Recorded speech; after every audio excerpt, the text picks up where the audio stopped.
Nigga, it's like nigga. Yeah, ukushuthile boy. Do you know people phone yami? Asithi uya gym, bese ubona umuntu ukushutha so. Oh! You can start filming. There's a guy that took a photo. We don't have paparazzi in South Africa. Yeah. I made a Food Lovers in Boxburg. And a phone flashes, and as soon as it flashes, the guy gets so embarrassed. Ukushutha ngestand. No, but I'm with a lady, kabam. no, but that's the world we're in now. And they, in fact, you are lucky he was hiding it. I don't think People South are crazy Africans now. do that. No, it's wild. What do It's you mean? wild. They shoot Matala side? Hey bro. He ended up paying our bill. Now, But I was like, nowadays they will do this. They will do this. My man, they do. I see it when people walk past and then they. I've seen that. And I go, I didn't know people do that. But that's all. I thought South Africans were actually respectful. They're like, no, hamba fethu. No. And you can see a person ukushutha. And it's, I think They act like they're typing here. TikTok fucked everything up because it's for a lot of people that's content for them. Ne? That- TikTok has become that breaking news, I, actually. I caught Penwell in action. the Guess bye-bye. Yes. Who's the lead?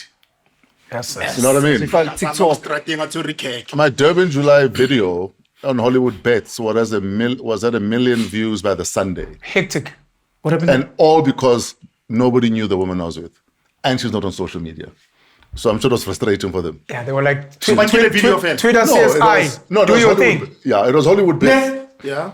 They didn't find it. I mean, some people put her name there, but she's not on social media, so you can't find her. Hey, shout out Even to her. on LinkedIn, you I'll must. totally next.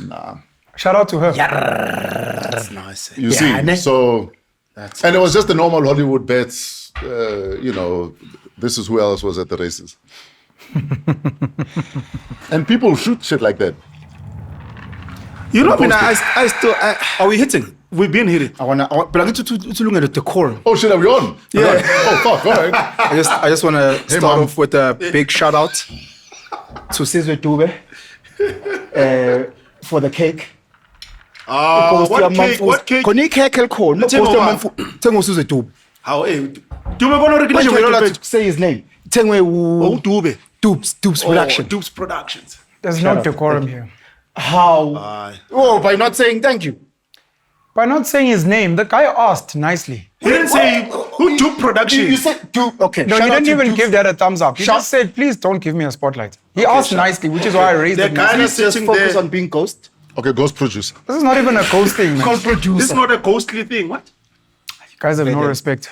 But Tzad, Yes, sir. I'm truly a fan and I am so honored just to be in your space. Fit. Usikhosile Minyer, like just your voice, your presence, the brand, every part about you, the way that you've handled this industry, the ups and the downs has been very motivating and inspiring for Tina as a machit. And just to have you here, Siyabonga Putam, thank you so sir. much for coming to brother. No man, thanks for having me on. No, Appreciate thank it. you. Man. What happened to your nails? Nakisha. Okay, good cop, bad cop. Yeah, you grew up in those. No, say things about nails. No, my nails are also done. I've only done Mara, two. when I get the countries thumbs. that's a paid designer. No, but chat. Bots, where I was born and raised, South Africa, where I was groomed into the DJ. Wait, you were born Botswana? Yes, sir. Why does online they say Pretoria?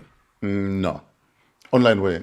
Online those corners. Marno, I Google it. I mean, you spoke about corners. You must stop going to Sundays. Corners. That still exists. No. Botswana, mfethu. When was Ngan when? I'm from there, so Botswana. I should know a few people that are from there. So the aim of this platform as AMAGENTS is it's literally anything goes. As the guest, you can guide us. Okay. I've got my own little questions that I just would like to know. But wherever you let the conversation, if you want to talk about cell phone brands or chips, ring about whatever. So you'll guide us as the guest. We've got Ghost behind us there. We've got the Oops. No, you can't say the name, Chief. Production. Ikamalago Production. Who's the How are you host? doing? Are you good? I'm fucking amazing. You said you are blessed and highly favored. What did you say? No, I said I'm alive, and that's a fucking good start. Everything else is a bonus. What, just you being alive? It's a fucking good start. We take it for granted, yes. Someone didn't wake up this morning. They went to sleep and they had no idea they were not going to wake Is up. it because you're also of that age? It has nothing to do with that age. I've been comfortable with my mortality for the longest time. You know, when people say that, like, Yeah. I'm grateful that you're here, everything is sharp. I always feel like there was a moment or something happened, and then that became your stance. Is there like a... I think it's been my stance for the longest time, but just we had no social media to articulate it on. Okay. And maybe radio topics and directions at the time didn't necessarily lead us there. You see, so because it wasn't said, doesn't mean it didn't exist. Okay. But having said that, though, watching at least 15 people I know die just during COVID, it was wild. Okay. The fact that they woke up one morning and then they were gone. For me, that was the wildest shit we've ever had to deal with. Yeah. And I don't know that we've properly counted the emotional toll that COVID has had on us because we had to keep it moving. We had to keep it moving. We had to stay alive. We had to make sure our kids are safe. I mean, I remember my heart would break dropping my kids off at school in their little masks that we brought kids into a fucked up world. Some dude decided to eat a bat in Wuhan. Now I hear. You spoke about Guti. There've been chats, there've been movements, there's been this, but it wasn't on air. Yeah, it wasn't something that you put out there. I see rewind. Yeah. So we know DJ Fresh. Sure. This monster, this beast of a brand. Yes. What is it, Njobu Kulma, about that not being on air? What is it, if we can start all over again as Utato from when, what's born and raised in Gaborone, but from Makaleng village in the northeast. In the northeast? Yeah, near the Zim border. Oh, nice. Yeah. Okay. So, asiqale lapho, and then let's move from there all the way to the brand that we know today. And then we're trying to highlight what we don't know, what hasn't been spoken about on air, on TV. I've never been one to flaunt my religious beliefs. Okay. Or my traditional beliefs. Okay. You know what I mean? So, often there's back and forth conversations about, if you're a believer in God, then you can't be about amadlozi and everything else. You must choose. Yeah, you must choose. And I'm like, you can choose, but you don't want to tell me what to do, how to live my life. You know what I mean? If Kubatla Pasha, I'll do that. Yeah. If Kubatla Chisam Pep, I'll do that. Yeah. If I want to go consult, I'll do that. I don't know your explanation. Like they say, religion is like it's like a dick. We're happy for you that you have it, but don't wave it in my face. Come to God! Come to God! You know what I mean? So I'm happy for you to believe what you believe, but don't impose it on me. Sure. And don't think you can come at me sideways because of what I choose to believe or how I choose to live my life. So you're raised in a home where Roman Catholic, like very, very, very. but both was respected in terms of... it was This Roman one- Catholic. Okay. Like my first interaction with a traditional healer was first year law school. I want to drop out. And then an aunt of mine thought, this one is bewitched. Why does he want to drop out of law school? No, dude. I did LLB. I did 2 years of an LLB. Okay, sorry. I did first year twice. There's a difference.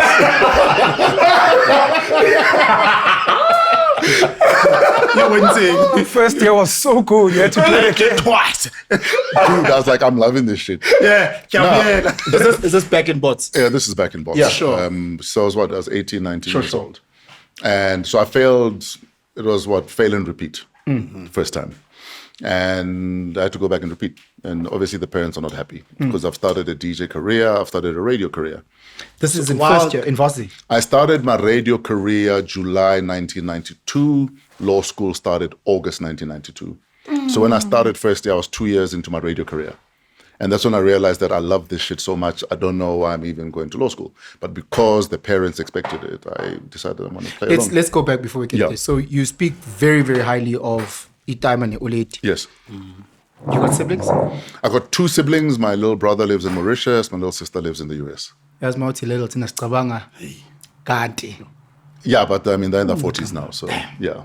Damn, and you are in? I'm 50. I'm 53, Hating it, cheese. and I'm a very happy, healthy, comfortable 53. Beautiful. You know, when you reach 40 in our industry, sometimes you look back and you think, "Oh, flip, I'm not going to necessarily be relevant to the youth." And then you remind yourself that the people who were youth when you were youth are still your audience. Yes.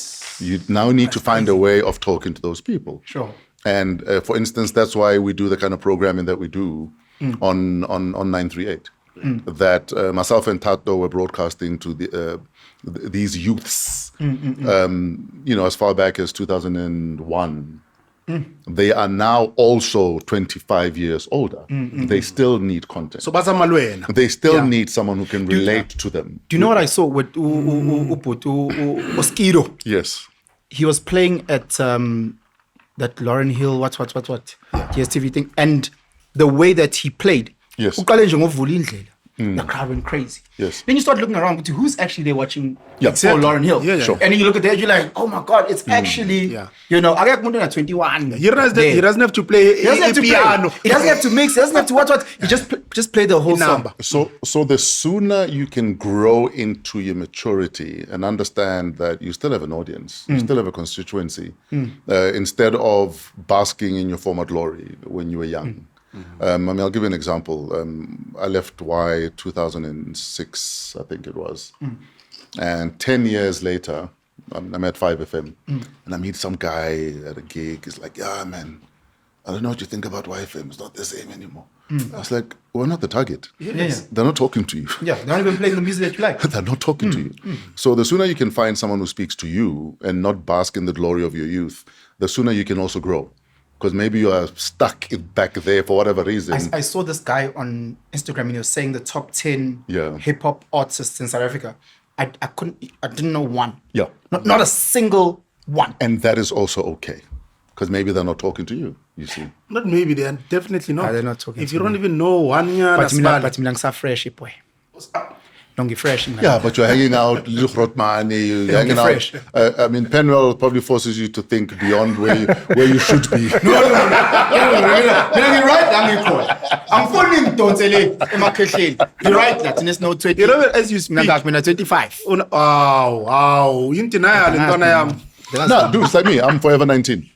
You're Yeah, 19. I'm forever 19, and I am unashamedly young at heart, and I will never shy away from being young at heart. Because that's what keeps me as young as I look. Sure. I will never look my age. And Ever. fresh, innit? I will never look the age of people my age. Sure. Because I refuse. Like, why should you look your age?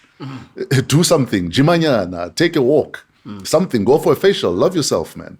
Let's Go go for back facial. to family values. Yeah. Something that I think a lot of the families, it's starting to escape them in today's time. How were you raised? You were the eldest son. I'm the firstborn. Firstborn. Yes. Do you carry that? I was forced to carry it. Even to this day, I still carry it. Is it? I remember when I started working at Y, the first thing I said to my parents, this is 97. 98, I said to my parents, you can stop paying the fees for my little brother. I'm going to take over. He was at Nest Putting at the time. So I took over. I became his parent. No, I didn't When my know little that. sister went to varsity, I gave him a little green Golf. And then she decided she wants to go be a theologist and study theology in Australia. That's beautiful. I paid for those fees Was- because our parents worked so hard to give us a good education, good life. Umama no baba sakho. Yes, they're still alive. My dad is 85, my mom is 78, 79. We had a good life, man. I'm not gonna tell you about how things were tough. Nothing was tough. You know what I mean? My dad was a diplomat at some stage. He was a DG in government at some stage. My mom worked in the bank. They started businesses. So they worked hard to make sure we had a good life and a good education. So the least I feel we could do for them is to make sure that the minute we start making money, they stop spending money. That's the least you can do for your parents. You don't view it as because the new term now is black tax. It's not black tax. I'm looking after my parents. They looked after me. You know what I mean? So every month we make sure that they have an allowance, they're comfortable, they're okay. They need nothing. Yeah. That's our responsibility. And if business is slow, we have a discussion in our family group, and I'll send my sister money, she'll send me money, we'll send money to my brother. But What made you have that thinking? Was it your own thinking? Was it a community that made you think like that? Like, what was the rationale behind that? Because some people naturally don't have it. I know a few people in my family, they're like, hey, well, I was born. I don't know It about was being saved money as well. For me, it's not even about I was taught it or I saw it from someone else. It's just I just feel it's the right thing to do. The right thing to do. I think it's the right thing to do. If your parents worked damn hard, broke their backs, and they were so busy they couldn't even come to sports days. I mean, my parents never came to one sports day. They never came to watch a single play.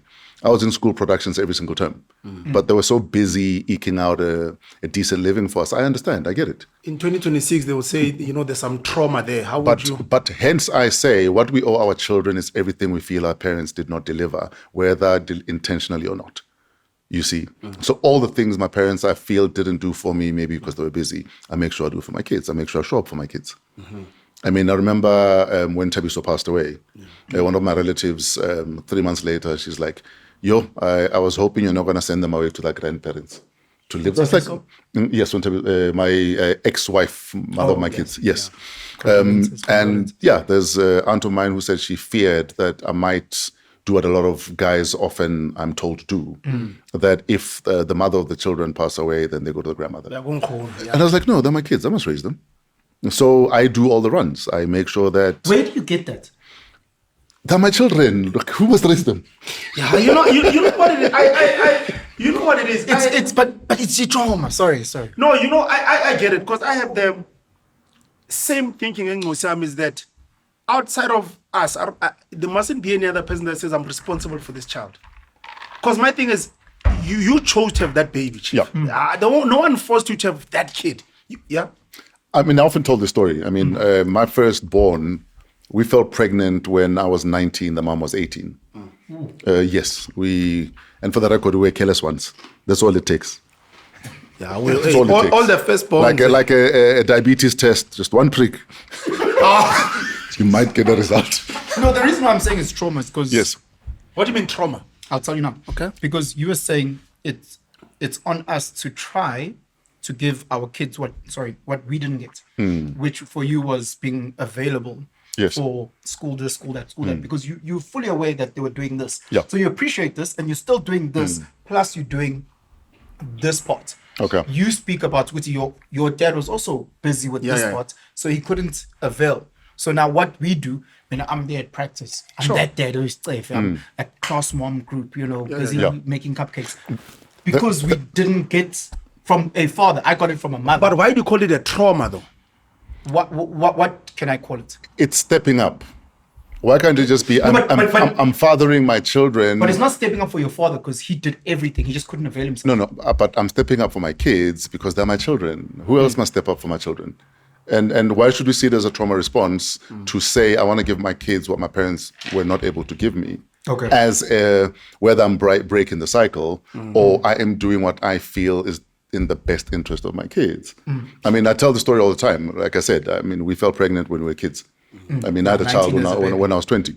But my parents and her parents will tell you, I never once asked them for money. For nappies, I never asked them for money, for milk, nothing. I made sure that I work, I made sure I provide for my kids. This was in bots. But I moved here when Renee Lue was a year old. But I still made sure that I hustle and I can send money so that my daughter wants for nothing. You know what I sent her to good schools. I made sure that she had clothing and everything else. The sad part for me was she was that side. I was here. Okay. But for me, there was no excuse. I must provide for I made her. Who must look after my daughter? I made her. I mean, even, like I said, I moved here when she was 1. When she was 2, we broke up with the mom. But I made it clear that we might not be together anymore, but we have a daughter. We must make sure our daughter is fucking provided for. We must be the best parents we possibly can be. Because otherwise, who must do it? You know what I'm trying to figure out? Yeah. And it's because maybe this podcast is being bossed into this thing of AMAGENTS and guys always want some sort of advice. When you look back, what made you be responsible? Like, I'm trying to figure out, like, what was it? Is it the parents being together, or is it you? Did you learn it somewhere? Like, when you think back, like, what made you? Because everything you are saying, you are speaking about responsibility and taking accountability for your actions. And I'm trying to figure out how it's a guy in your upbringing or anywhere. I'm not going to lie to you and say there was a moment where a switch came on. Okay, sure. But I mean, again, I was raised in a traditional family. There's mom, there's dad, they're working, they're providing for us. But I'm not going to say someone sat us down and said, you must be accountable. But maybe because I read a lot and I had worldviews where some of my peers might not have had worldviews, or some of my peers in other countries might not have had worldviews, whatever the view was. But for me, I wouldn't know anything else to do. And couple that. I made a child, guys. But also coupling that with monkey see, monkey do. So on your own side, you're reading, you're exposed, you're aware, you're taking everything in, and in the home, you're seeing. This nucleus. Yes, and they working America. and they're doing the best that they can do. So you're like, okay, Yeah. sharp, And it might be difficult for someone who wasn't exposed, doesn't read, doesn't see this, and also endly are not really Not exposed seeing to what that. this nucleus might look like. Yes, as my brain is going into overdrive because, okay. How are you managing the dynamic? You here, broken up. Umama's there with the kids. With a kid. With the kid. With the kid at that time. Oh, okay. Yeah. How are you managing that? I think the reason why my brain is going to overdrive, Amachita Zumbu's around the co-parenting at that dynamic. Sure. Was it what it is today? In the sense of the pressure being so much on the man? I'm glad that I never had to fight to have access to my daughter. Oof. You know what I mean? And again, like I said, we were kids when we fell pregnant. And our breakup was messy. But despite all of that, she understood that I want to be a father to my child. So using the child as some sort of pawn or some sort of carrot and the end of a stick is not going to work. But also, and maybe I'm wired differently, but I'm from the school of it's in our best interest as co-parents to make sure that we thrive even apart in the interest of our child. You understand? Yeah. The stronger she gets, it benefits the child. Stronger you get. So I'll give you an example. We had broken up already. Sure. I started working at Y, and Renelo's mom wants to do a TV presenting course in Johannesburg. I'm in a relationship already. Sure. I paid for that course for her. Because if she's thriving, my daughter's going to thrive. Where? No. Yes, I said that. Listen, the mother of my child wants to do a course. She's not going to stay with me. She'll stay with her friends. But you want to assist here. But I am going to assist because she needs the help. And I agree with that, by the way. And that is my school of thought when it comes to, as long as we are, and that's the conversation we had with our kids when we're telling them that we're separating. And this was a conversation we had, 5-6 years ago when we separated. So we separated about 5-6 years ago and then divorced 3 years later. But we were living together though. So we were living in the same house despite the fact that we're separated. I can relate. But we said to the kids that we might be divorcing or separating, but you need to understand that all of y'all deserve happy parents, whether the parents are together or not. But that's some sort of, let's call it privilege. What? That's I can relate because I'm also in a co-parenting space where the mother's phenomenal. Yeah, but Min and I, it's what it is. But there's so much respect. Yes. And there's so much uklonipa, the fact that you're such a great mother. Yes. Okay, nyana father. But I never struggle with access or this or that. Yes. Even when the kids do and they're with her and they out of line, they say something wrong. The first thing she says, I'm calling your body. Yeah. Puts them on loudspeaker and say, tell your body what you did. Sure. And that type of access, unfortunately, a lot of guys don't have. So a point where we so respect, I'm like, I wish you could actually get into a relationship, so that she can be the best version of herself. Absolutely. Because then it pours back into the kids. Absolutely. And that's always been my school of thought, that I don't care how much we might possibly hate each other, but if there's an opportunity for you to be a better person and therefore a better mother, my kids are better off for it. But do you acknowledge that in today's time, that is a privileged space? It's a privilege in today's time and in yesterday's time. But it's also unfortunate that it is a privilege because I wish as co-parents we'd find each other and remember that it's about these souls did not ask to be brought into this world. It's our responsibility to make sure at the very least they have as easy a ride as possible. And there's a saying, divorce doesn't break children. It's how we treat each other during the divorce that breaks the kids. Hey, that's you for us, Hey, now you bring other Just things. man. go DJ fresh flavor, man. You know what? That's why it's called a calamity. That's kalanyana. You know why? For me, this is so deep and touching. Is the fact that I know a lot of parents where the school of thought is once we split and she moves on or you move on as Mchita, and then there's a kid involved, that kid must be separated from the biological parent. I know a lot of people who think like that. No, I've seen it. I've seen it personally happen, where dude said to girl, if you want us to live together and be married, then your son will have to go live with his grandmother.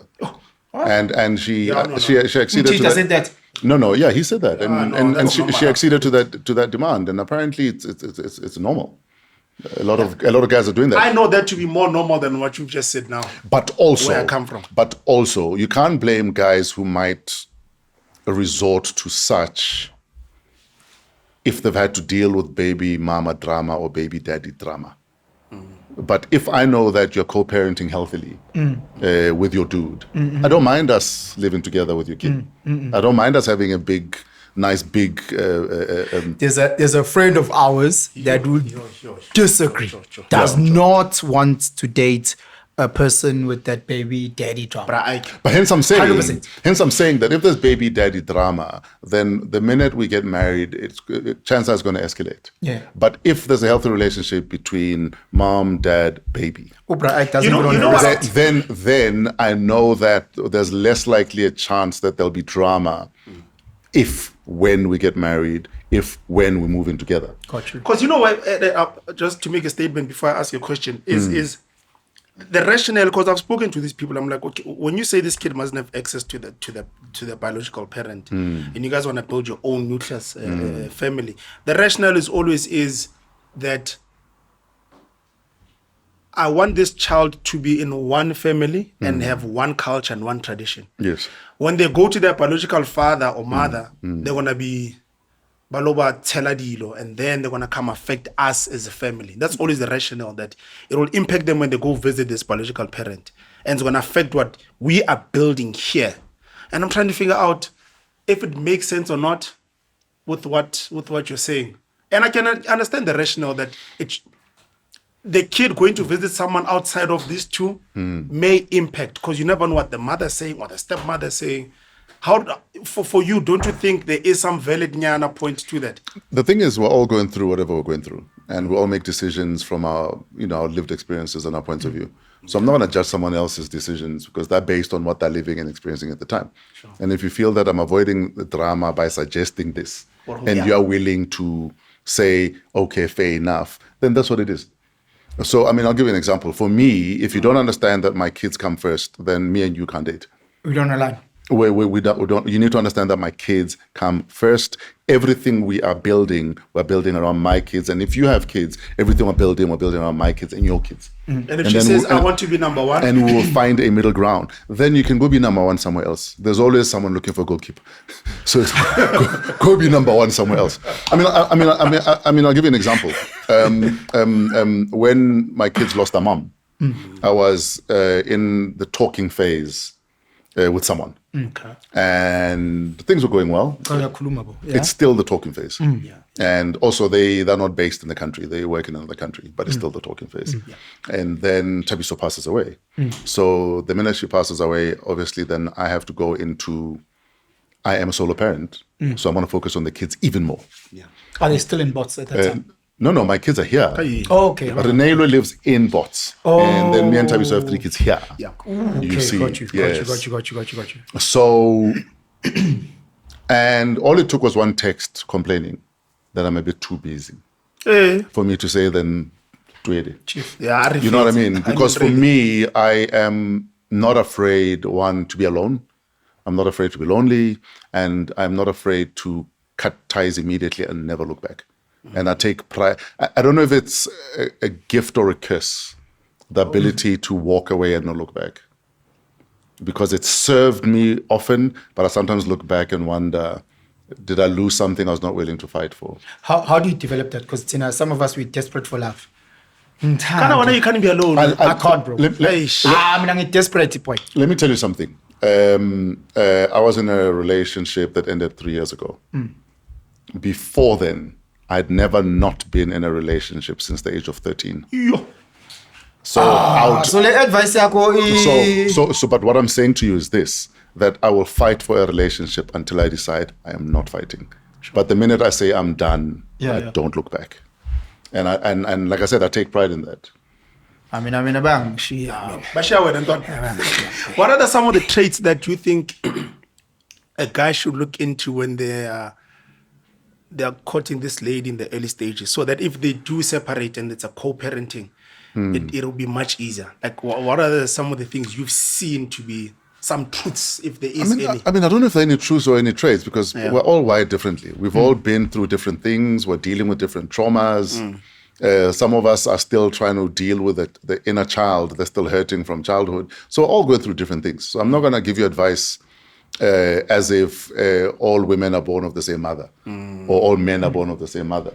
But I think often we ignore signs from the get-go that this thing is doomed to fail. And often we know at the dating stage, the courtship stage, that this thing is not going to work.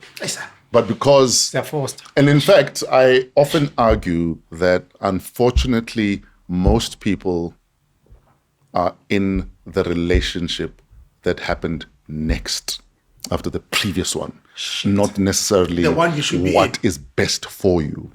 You see, As I was thinking about Konento issue with Steve Harvey, that 90-day rule or whatever the case may be. And I've always called bullshit. I've always said bullshit, you shouldn't do that, bullshit. As you think about it in hindsight, I would say, I want in all the relationships that I've been in. Forget her trying to suss me out. Let's say she doesn't offer me that stuff for 90 days. For everything else that she offers me, will it be good enough to keep me? Yes. So now I'm trying to think about this 90-day rule. It's not real for me. It's not about her. It's about me. you. yes. How long are you going to last? Because I want to know what's unani. And you realize very quickly, outside of the stereotypical cook, clean bum, a lot of these girls have nothing else to offer, Chief. They've got nothing, bruh. So if they say 90-day rule, when you at your own place, so you cook and clean for yourself. So when you guys do interact, you realize there's nothing here. But what clouds is good bumage. You get that bumage? The 90 dating works well. Hence, I say that most of us are in the next relationship that happened, not in what was best for you. And that is why we often end up dating and going to the next relationship, into the next relationship. Because you never took time, one, to maybe heal from the previous one. Like me and you. Yeah. We break up, we're going to the next relationship. Next one. Break up and going to the next Lol relationship. and And hence I said that the breakup I was in 3 years ago said to me, actually take a break. You've never not been in a relationship. And I did that. How do you do that? How do you do that? But it's not to say I didn't date. So I'd go for a dinner. We'd go on a night out. Because find the person with the imperfections you feel you can tolerate the most for the longest time. How do you figure that out on one day? Because, hence I'm saying that I could be chatting to 3-4 people at the same time. There's a word for that. No, it's called dating. Dating is, you can call it fabbing. It's called verbs. No, you can call it fabbing if you want. But you do that with every single thing, everything else that you do in your life. That you look for the best deal. Why is it that you're going to take the first job you're offered in a relationship? Wait, but with everything else? So let's say hypothetically you're dating 4 ladies. Yes. Are they offering up bummage, all 4? It's not about bummage. Have to. No, I'm just as an additional. Even if just at the talking stage, right? Yeah. Let's say you are in the talking stage with 4 different women. Got you. Right? Yeah. By week 2, week 3, you already know that Talking stage here and here. even we're going for something to eat. Let's leave bums out of it. Because bums cloud everything. In fact, a lot of people are in messy relationships because the bums are good, or because the makeup sex is so incredible, you'll even pick a fight because the makeup sex. So that you can. Because angry sex slaps different. Mr. and Mrs. Smith. It does, bro. Hence, I'm saying, let's leave the bumage out of it, right? Yeah. Let's say you are at talking stage. You're chatting to 4 or 5 different people. By week 3, week 4, Sure. we've left bumage out of it. You already know who you feel. You know, with Palisa, I know that we can go for dinner and I can leave her with the boys and she'll hold a conversation with my boys. Sure. And I'm not going to be bored, that we can talk about the world. If you're a current affairs junkie, that you know that. So you know that. That's you know your that. problem, Chief. So you know that Palisa offers that, right? But maybe Palisa doesn't cook. And Mbali maybe cooks very well, but she's not the kind of person that you want to hang out with the boys. Sure. Because maybe she kids are not- doesn't care about current affairs. Sure, And that is yes, also yes, allowed. yes. That's also allowed. We all have Yeah. different interests. Yeah. But if you are going through that motion, right? By the time you're done with the so-called talking stage, you know who you're willing to spend the rest of your life with. How are you going to find that out? Not the rest of- No. I mean, yeah, but who you want to be with? Yeah, sure, but you know, for instance, you know, everyone has horrible habits. Yes. Everyone has things that might annoy you, 100%. right? Sure. That's why I always say, walk into a relationship knowing what you're willing to live with, because you're not going to change that person. You know what I mean? And don't hold your breath. Don't bro. Ismail, don't try that. Don't hold your breath. And every It was a Alex, but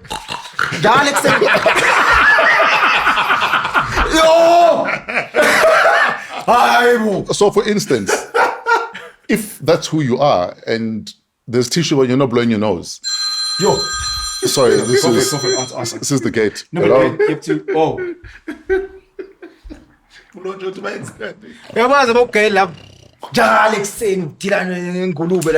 want like that 90 No, day but- thing. yeah. That 90 day thing actually works because what it also says for you is, are you in this relationship with this girl for sex? I've never applied it. And let me tell you Because now something. it also God says, willing, I never. I mean, I no, know Sis you will with the right forever. person, Ismail. No. I'm saying God willing, God I'm with willing. your sis. Learn forever. Until that But that's the was problem, though. That But must say feeling is but that's the problem. That every relationship you've jumped into, hard. and you were convinced this is the one Yeah, no. until But the next Bams one. was at the center. Until the next Wasn't one. it the same? But it was Did almost. you ever look back No, and it ask wasn't. yourself, how did we fuck that up? Because it was working. No, I fucked it up. I don't know. But that's the point I'm making, though. Oh, and, okay. and do you go into the next relationship willing to be a different Interrogating. version, or are you bringing the same poison that you left there into the next relationship? I'm growing. Because if you're not growing, all you're doing is Recycling. building up a long resume Yeah. of failed relationships. Yeah. But and back to the 90-day rule. I mean, I'm too charming for you to last 90 days. Whoa. So- What? Uzwile. No, but the point I'm making, Thina though, sinjani? So let that Zwile. Turn hour. but the point I am making, though, Sure. is take time to find out if you're willing to tolerate the things you don't like about the person. No. You know what it is for me? Nkana go mutseba, lerato ha se papadi. You know what it is? Paranyani, shout out. With everything you're saying, Yeah. I think human beings just don't sit back and fully unpack who they are. I think a lot of people struggle with. They don't know who they ought to unpack. But no, for sure. But it's easy sometimes to figure out. Not easy. Obviously, everything is difficult. But Yeah. I think people don't take the time to look into the mirror. And I think that is where most people just quickly move into the next relationship. Because you're like, Yes. look, if I look into self, Chief, I'm gonna find things that are not wants to so look at the comfortable. shadow? But I'm saying that is the issue with society. Yes. The fact that Siyabaleka, one of the sasa. issues, the thing that's killing society is the fact that people are not looking at self to say, okay, if I am like this, how do I progress? That's why from relationship 1, 2, 3, 4, 5, you've been the same person. Exactly. Because you're not looking into self and say, how do I improve? Yes. People shy away from those uncomfortable conversations. Because you've been hating the same woman. Women up 1 to 5, they're all complaining about the exact same You're the thing. common But when denominator. are you saying, I want love. I can't Yeah. be by myself. Chief, you need to interrogate. Or else, now we must deal with the women we you know are I'm hating desperate as a for love. society now. And maybe you're in denial about your toxic traits. And unfortunately, we can't address our toxic traits until we acknowledge that we have toxic traits. And that if I'm the common denominator in a litany of fuck-ups, then am I willing to change? Or are there, 4 billion women, so I'll be fine? That's You know what I another mean? thing. Yeah, you know, because the thing That's is, anzima le nto. fortunately, unfortunately, there is a woman who will tolerate those toxic traits. Hmm. And men somewhat have learned that. They're like, I don't think there's a need for me to change. Because I know there'll be another one who'll be fine with my behavior. And then that just repeats. Repeats. 1992. Yeah. Yes. You moved to SA. I moved to, no, so I did first year law 93, 94. Okay. And then January 95, packed a 3-quarter bed and pots and pans Nice. into my dad's 4x4 bucky. Yeah. We crossed the border. He dropped me off on Empire Road in Parktown Yeah. into a bachelor flat. That at the time, a bachelor flat on Empire Road in 1995 was 600 Rand. No, 595 Rand. That's how little it cost to get into a bachelor flat. Oh, it was expensive at that time. No, it was still reasonable though for 95. And yeah, my dad dropped me off and I started my life here. So, What was the plan? You dropped you off and what's the plan? no. So what happened is I failed and repeated first year. Yeah. Second time, I love the fact that you're taking account, which you're not saying I Fail- dropped out. No. You Fail, failed. and and then then after that, it was fail and discontinue. You see, but the fail and discontinue was intentional because I felt like if I didn't fail hard enough the first time, maybe let me succeed at failing properly so that they don't want me here. Because I felt like my parents were not hearing me when I said I don't want to do this thing anymore. Okay, got you. Tati, know what are I you mean? saying that the second failure was intentional? I just want to. I stopped. I did not attend. I only attended political science because I love politics. I love current affairs. And that's the only lecture I attended. And that is the only... Still to this day. That's the only lecture, that's the only subject, I think I got 90% without attending lectures. You know, that's how much I love politics. no way and current rad, affairs. Richard. No, Yeah, I yeah. loved it. I loved it. And we had a great lecturer, so it was incredible. But everything else, I didn't. I showed up for the exams, but I didn't study. I just showed up and I waited until it was done. And then, yeah. So that thing, then your parents didn't realize or know more na le bothata. No, hence I said my first encounter with a traditional healer was an aunt of Yeah, mine unavailable, saying, yeah. "Ngwana maybe ba mo loile." This is Why? after the second failure. Okay. So, no, I can relate, man. So there was a legendary traditional healer from Pietersburg. It was still Pietersburg, not Yeah. Polokwane. Who had a lot of clients in bots. Yeah. And I remember my aunt told my mom where to take me. And I was taken to this traditional healer. And it was my first encounter with a traditional healer. I'm 18, 19 years old. It's a trauma for me. Yeah. And Obviously. so that he's throwing the bones there, and then I had to gap. He made me drink some black fluid, Yeah. and I look back and I'm like, that was fucking trauma. You know what I mean? Because I know that you can lawyer anyone, but you'll never lawyer me. You know what I mean? The sunlight. And I remember throwing up. It was a very painful throw up. And I'm throwing up this black liquid, and they're like, no, he'll be fine. And in my mind, I'm like, fuck this shit. I'm done with this shit. I'm done with law. You know what I mean? So, I'm a lawyer. but luckily, I'm done with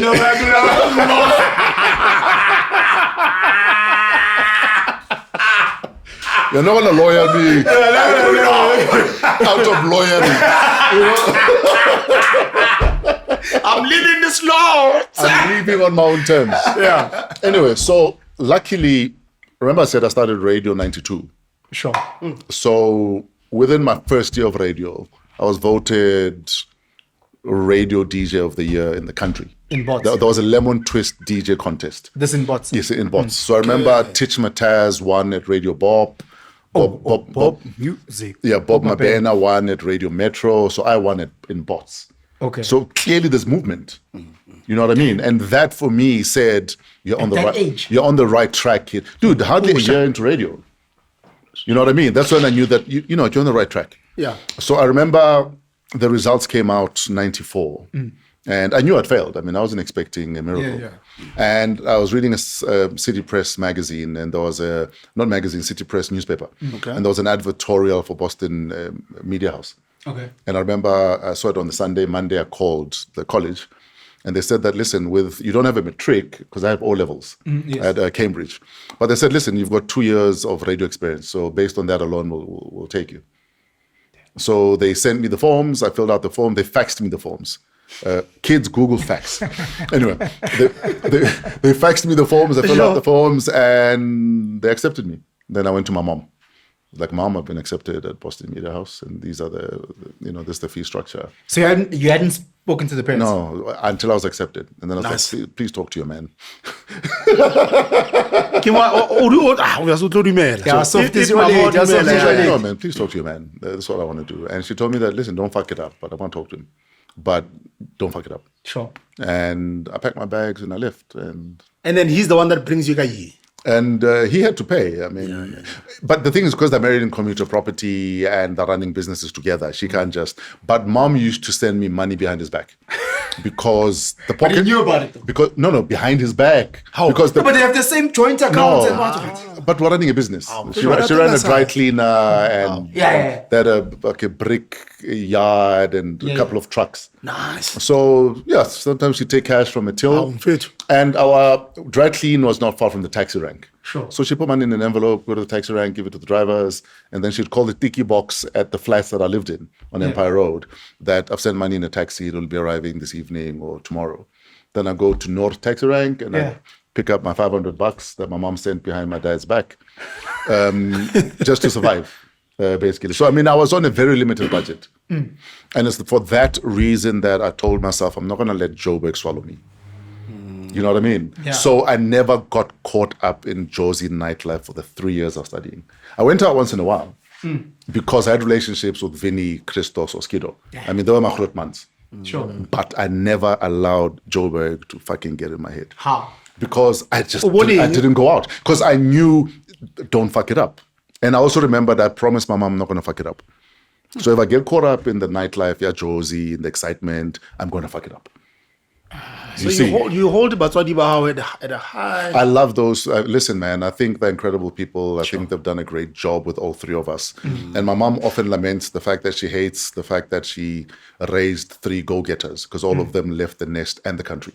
Because I came here, my little brother's been in Mauritius for over 10 years. My little sister's been in the US over 15 years. You see, so, I mean, they raised that kind of child. That Did is, you work in- that is a go-getter, that believes in self and is not scared to... How often do you go back home?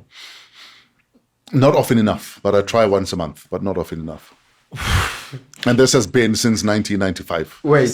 Khona abantu abahlala eNewcastle that go once every 2 years. So You move go your- back to Port at least. At least once a month, but I don't see my folks once a month because they're in the village. During COVID, they relocated to the village up north. Got you. So it's a longer trip to go up north. Oh, yeah, go on. Yeah. Oh. You see, but I still have a daughter in Yeah, Gabs. yeah, yeah. My daughter got married in December. So, and I'm a granddad. So,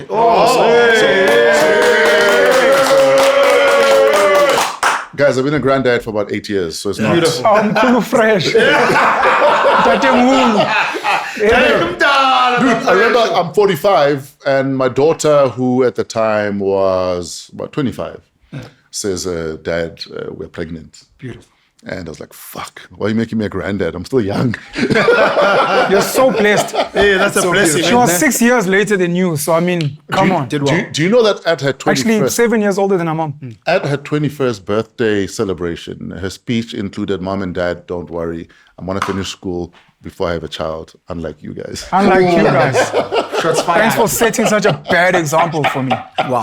Did you work in the business as a lady little time? You're forced to. You can't be.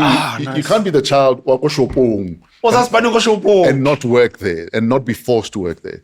So, and I don't know if it's irresponsible or not, but a lot of parents of kids born in the 60s, 70s, and to a certain extent 80s trusted their kids so much that by the time you're 14, you take the car and you go buy stock for the shop. Yeah. So that was me from the age of 14.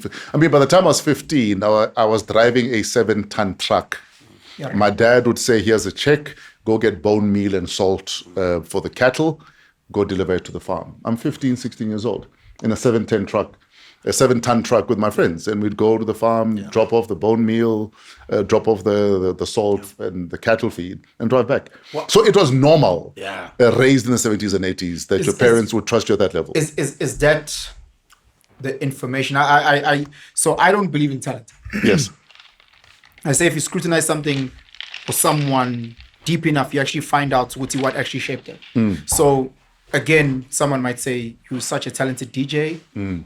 I'm like, based on the story that you tell us, based on the ups and the downs, the family, the this and that, Do you believe, let's say, how do I word this? That whole talent situation. Do you believe Woodsy that played a role in getting you to become DJ Fresh? Or do you just think it was a natural progression from Vela grew up hard, working hard, giving 100%, being responsible, being accountable, got to the next step, did this. The thing is, I didn't give 100% though. In where? Most of my schooling career, I got by. I still passed, but I didn't fully apply myself. How do you get into radio? In fact, every school report doesn't fully apply himself. Every school report. My entire Is schooling that not career. a line that teachers say to kind of... No, but they were right about me. I also because maybe I trusted myself too much. Or I was too immature at the time to understand what was at stake. So I passed because I still listen. But to this day, I don't know how to study. So when other kids were studying, I'd be listening to music. So no matter Because I learned to listen. And if I'm listening to you telling me something I'm passionate about, I'm never going to forget it. You know what I mean? I'm never going to forget it, and I'm going to write it back to you. Or based on my understanding of what you said, I'll give you my interpretation of it. You know what I mean? But I'm not going to lie and say I can sit down and study and aim for a distinction. I mean, I got a distinction in geography and history because I love geography and history. You know what I mean? But I was never about my full potential when I was a kid. And I felt it. You got into radio when you were in matric. No, I was 19, just after matric. So I didn't. So after my O levels or Cambridge, I did a year of national service where I was a teacher. Okay. Yeah, and then then I got into radio. I was 19. I walked into a radio station. It was a brand new station, and I told them, "Listen, I think the station was 3 months old at the time, and I'd heard half of the DJs, and I was like, this is shit." Actually, better. Sorry to come in. National service. Sorry, please carry on. I just want to know about national service. bots used to have national service in the 80s. And I think they stopped. That's like going to the army. But So the national service was when you're done with high school, you will go do your national service for a year. And they only added the army, I think, during our cohort, which was 1990. So the 91 national service intake. But so they'd send you out into rural areas. You might be a teacher in a rural school or go be a volunteer at a clinic. Maybe work at the local, traditional court. Every kid that finished matric in bots had to do national service. Had to do a year of national service. That's fucking brilliant. I think it is brilliant. I am sad that they did away with it because I see how I benefited from it. Because straight out of, yes, I went to boarding school. Boarding school shapes you and whatever else. But the minute you are outside of your comfort zone, because literally they'd pick us up at a central point, and then you go to the biggest village or town where there's an orientation for a week. So those that are going to be teachers are taught how to make lesson plans and stuff like that. And then after that, you are posted to a village. And often it's a village outside of where you live, so that you're outside of your comfort zone. But for a year, you are giving to your nation. That's fucking awesome. And in return for that, you get a bursary to go into tertiary education. Come on. So whatever for the bursary, go. So basically, serve your nation, will send you to school as long as you passed. I love it. And I think it was a brilliant idea. I don't know why they did away with it, but I saw the results in how I grew in that year, how responsible I became in that year. And as fate would have it, my two least favorite subjects were Setswana and mathematics. Those were the subjects I had to teach. Nice. I love it. So as I was teaching these kids, I was learning with them. Why didn't you like Setswana? No, it was just my least favorite subject to study and write. It wasn't difficult, it was boring. Yeah, I was like, why are you teaching me about my language? I thought maybe it was difficult. Because Zulu first language is tough. Yeah, so Even for a Zulu person. Yes. First language. yeah. Sorry, I need to get it's academic. Idioms. It's academic. Proverbs, you're doing that in Zulu. Yeah. Oh, it was just boring. I wouldn't say it was boring. I just didn't enjoy the Setswana class. Okay. I mean, I love the language, just I did not enjoy the class. Okay. But the fact that I had to go back and teach it for me was like God saying, you better fucking Yeah. learn this shit. So I thoroughly enjoyed teaching. That's why I have like immense respect for teachers. Because I've been there. I've had to do lesson plans. And I was a child at the time. I mean, we forget, you're 18, 19, you're a child. You're coming up with lesson plans. And for me, I mean, it was at a time where corporal punishment was allowed. And I'd vowed to myself, I'm not going to beat a child.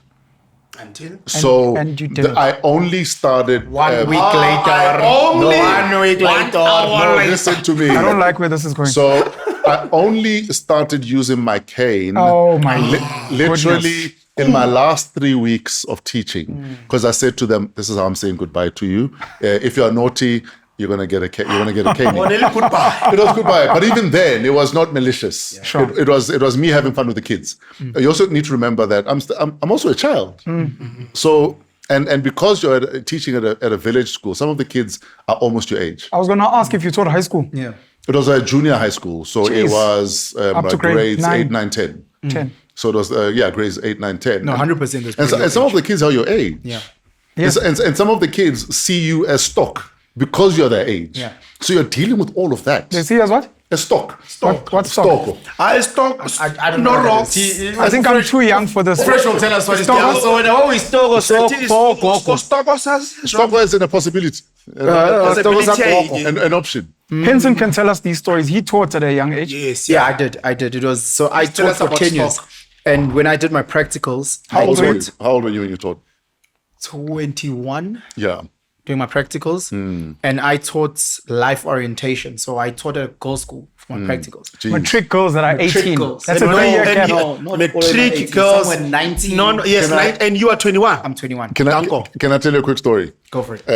I did work for a friend's mine in Middleburg. So I was doing Take it easy. Okay. I was doing that community outreach stuff.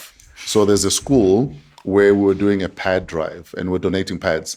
So I'd said, listen, we need to donate pads. Make sure every girl in the school has pad supply for 6 months. Dignity. Yeah.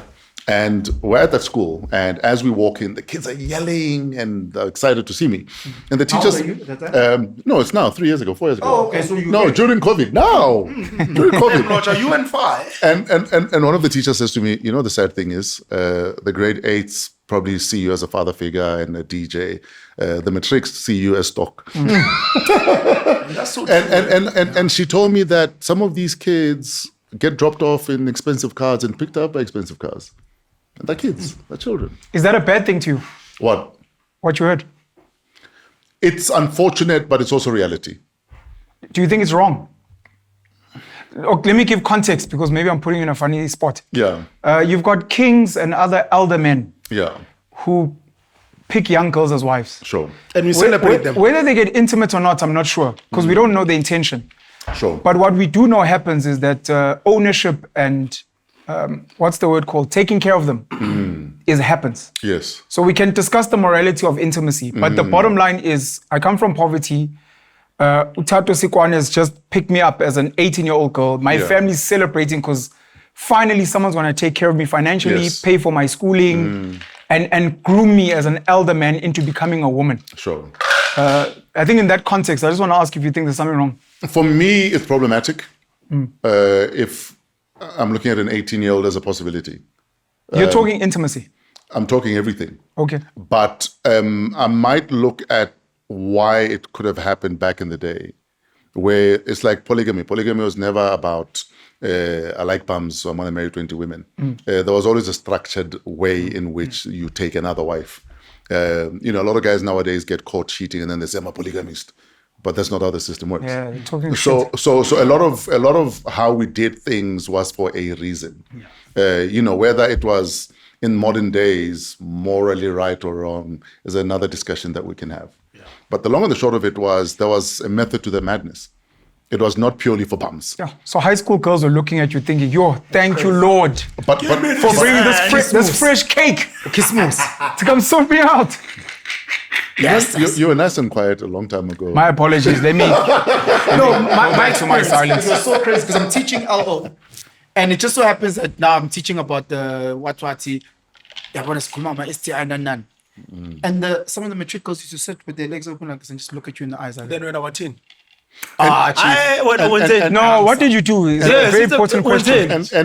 And the thing with girls, teenage girls almost grow into the hotness earlier than boys ever will. Yes. And often they will use it as Yeah. currency. And sometimes that's all it is. That And a lot of them would say, "Good to be my man is like 5 years older than you." Angibuzani. angibuza mina ngizofundisa lena ukuthi Exactly. indoda yakhe inabani anginendaba. Yeah, but they're trying to tell you to qualify. No. For you. I'm used to your age and your friend. Don't you worry. I'll go one further. So, Fresh if you can get to a girl and be like, I'm a big guy. She's like, so then I need to see we must. I see. He's your name. Setting on a petty. Come on. I worked for an NGO and I used to do a literacy and a life skills program. Yeah. And I used to work in the most underprivileged spaces. Sure. So it was primary school kids, but some of them that were so old, we were trying to fast track them to get them into like different programs. So one was in grade 7, but they are 17 years old. You'd go into these spaces and we do a lot of family therapy, and the mother of the 17 would almost be like, isn't she pretty? She's so pretty. And like push the daughter Yes. to you, and you're going, What race is this? It sounds sounds Yeah, you. Sorry. Okay. what? doesn't matter. Why did you speak like that? Leon what? Schuster? He goes, No, Why did you put on a Schuster voice there? No.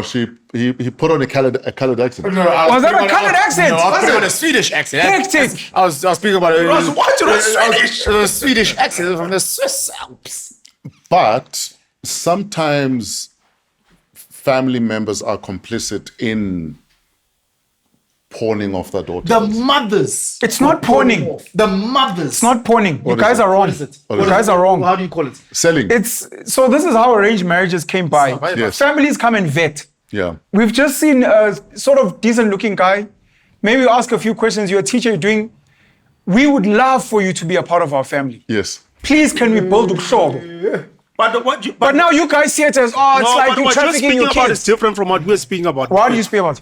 In a sense that with what we're saying, that the parents are coming from a survival perspective. Yes. To say, But they're not throwing the child to anyone. But I'm saying what you are saying is In the space that I was what you are speaking about is there was a structure, there was Yes. culture, No, I'm there not was talking about that. In the spaces I was but I'm in, saying the it was example you whoever brought. could Here's offer what I'm anything. saying. I'm talking about nature. But I'm so saying you the can example speak you about the brought- condition. I'm saying the nature of it. Yes. It could even be two amazing royal families. Yeah. The mom could still be like to your dad, hey, my daughter here. Our daughter here. You know, Utato looks amazing. Yeah, but Utato's 19, your daughter's 16. They're like, yeah, but Yeah.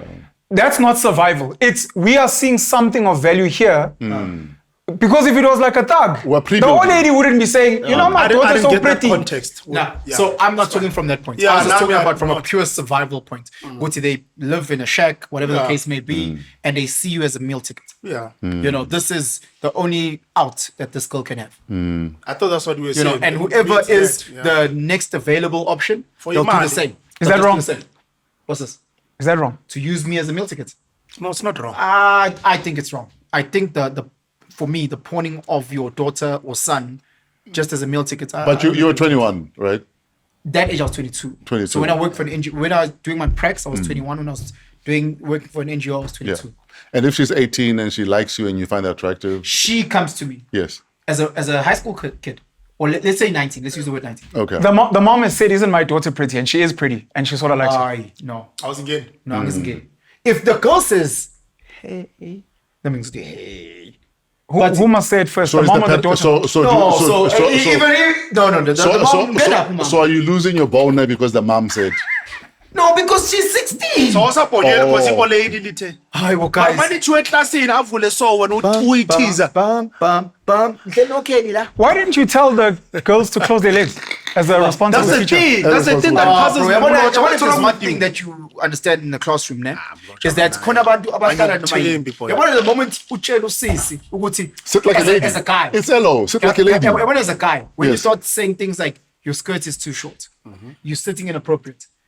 That conversation can be taken however, and it can get escalated. Not unless you Ukuthi- say sit like a lady. It's how you would have said it. Why am I Mlotshwa, looking the at your fact that- thighs? What? You're not looking at the You thighs. saw the thighs and You're you just No, just- but saying- you show Baji, but it's not like something I'd say, You're hey sa- guys, nkenuzile. You are saying my child sit like a lady. Were you scared? Were you scared to report them? 100%. That's why you looked away. Yeah, I'd look away. No, I'd say to my wasn't mentor scared. at the time, I was, bro. Because again, you must understand with this reputation here. I'm 21. okay. At that time, I'm also deep in love in my own relationship. And when you're in varsity, you also think about varsity girls. Your mind is very different. So it's not like you have Yeah, you don't miss high school girls. You don't miss high school girls. Yeah. I'm 21. I don't miss high school girls because I've got. If anything, you're looking at the girl in 4th year. On top of that, I'm in the honeymoon phase of my relationship. Yeah. You understand? So now when you're in all of those dynamics, I chat to the mentor and I'll be like, hey, Yazi, some of these girls are inappropriate. I need to buy a phone. I was like, can you chat to them? You know, okay. Okay, to class, because now they've been spoken to. But Kanu's are even more. Then even more. Yeah. You know, is that both you? The bar. The chalk is breaking. No, this is how you sort out a balanced diet. I know. Percentage carbohydrates, but my body fiber. You're busy, bro. You're busy. Because I couldn't at that time. At all. Sure. And you also, you know what, there's a certain age, a stage where there's how we view life and Yes. the morality of life. Sure. You know, there's a time where a 3-year gap is too big. There's an age where a 3-year gap is worlds apart, you know, and you're like, nah, never. She's a baby. Obviously, now I'm 37. Sure. Those ladies would be now 33, 34. You know, my current partner, when I was in matric, she was in grade 8, trying to holler at a boy. Yeah. I was like, hey, easy. Yeah. You know, but it was that infatuation that created it. And it was so big a gap. Now, so was going type of thing. But it's that understanding. At that time, I would have never, even if the girls had said outside of that space, hey, we think you're cute, I'd be like, nah. If I want damage, you can't never. Question. So one of my boys is in his 40s, but he looks young. I mean, he gyms and chicks dig him.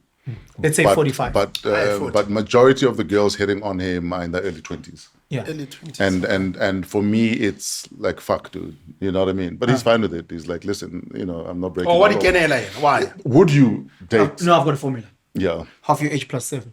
Half your age plus 7. That's the formula. 2027. Okay. Half your age plus 7. So if you are a 40-year-old gentleman, half your age is 20 plus 7, 27. Start from 27 up. So at 20, would he be wrong? So for me, based on my formula, you're off. But what does he want with So the off means what though? Is it at just doing the right thing? You're doing the right thing. Because again, Why is it wrong?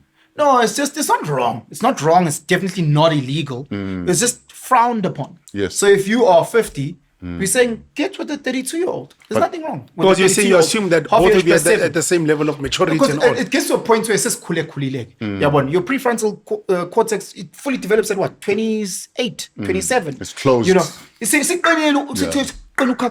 Yeah. when you're 23, you know, you're still doing 23-year-old things. And not everyone, obviously, I'm generalizing. So give me there's an age where I'm like, it's game. So if you said he's, let's say 60, and Usis is 38, I'll be like, top. I mean, as well, look at 35, 40 old frontal cortex, I apply. Majority of South Africans, that thing is not matured. When I tell your answer, It's still to frozen, Tato's though. question. I'm trying to figure. 45, he's dating, let's say, Is he just 23. No, just make it 20 as a base. Is he just having sex with them, or is it a long-term thing? No, they're Doesn't having matter. fun. It's not a relationship. I mean, they're having fun. Situationship. There's the moral thing for me from a society perspective. I would say it's wrong, but then there's just my views as I grow and understand how people work and think. I would say there's nothing wrong with it. I wouldn't. How do you say manage there's your anything DMs? wrong. So, would, so would you take a 20-year-old to your mother? Me personally, no, I would not. How old are you now? I would not. I'm 38. 20 is too young for you. To take to your old lady. Yes.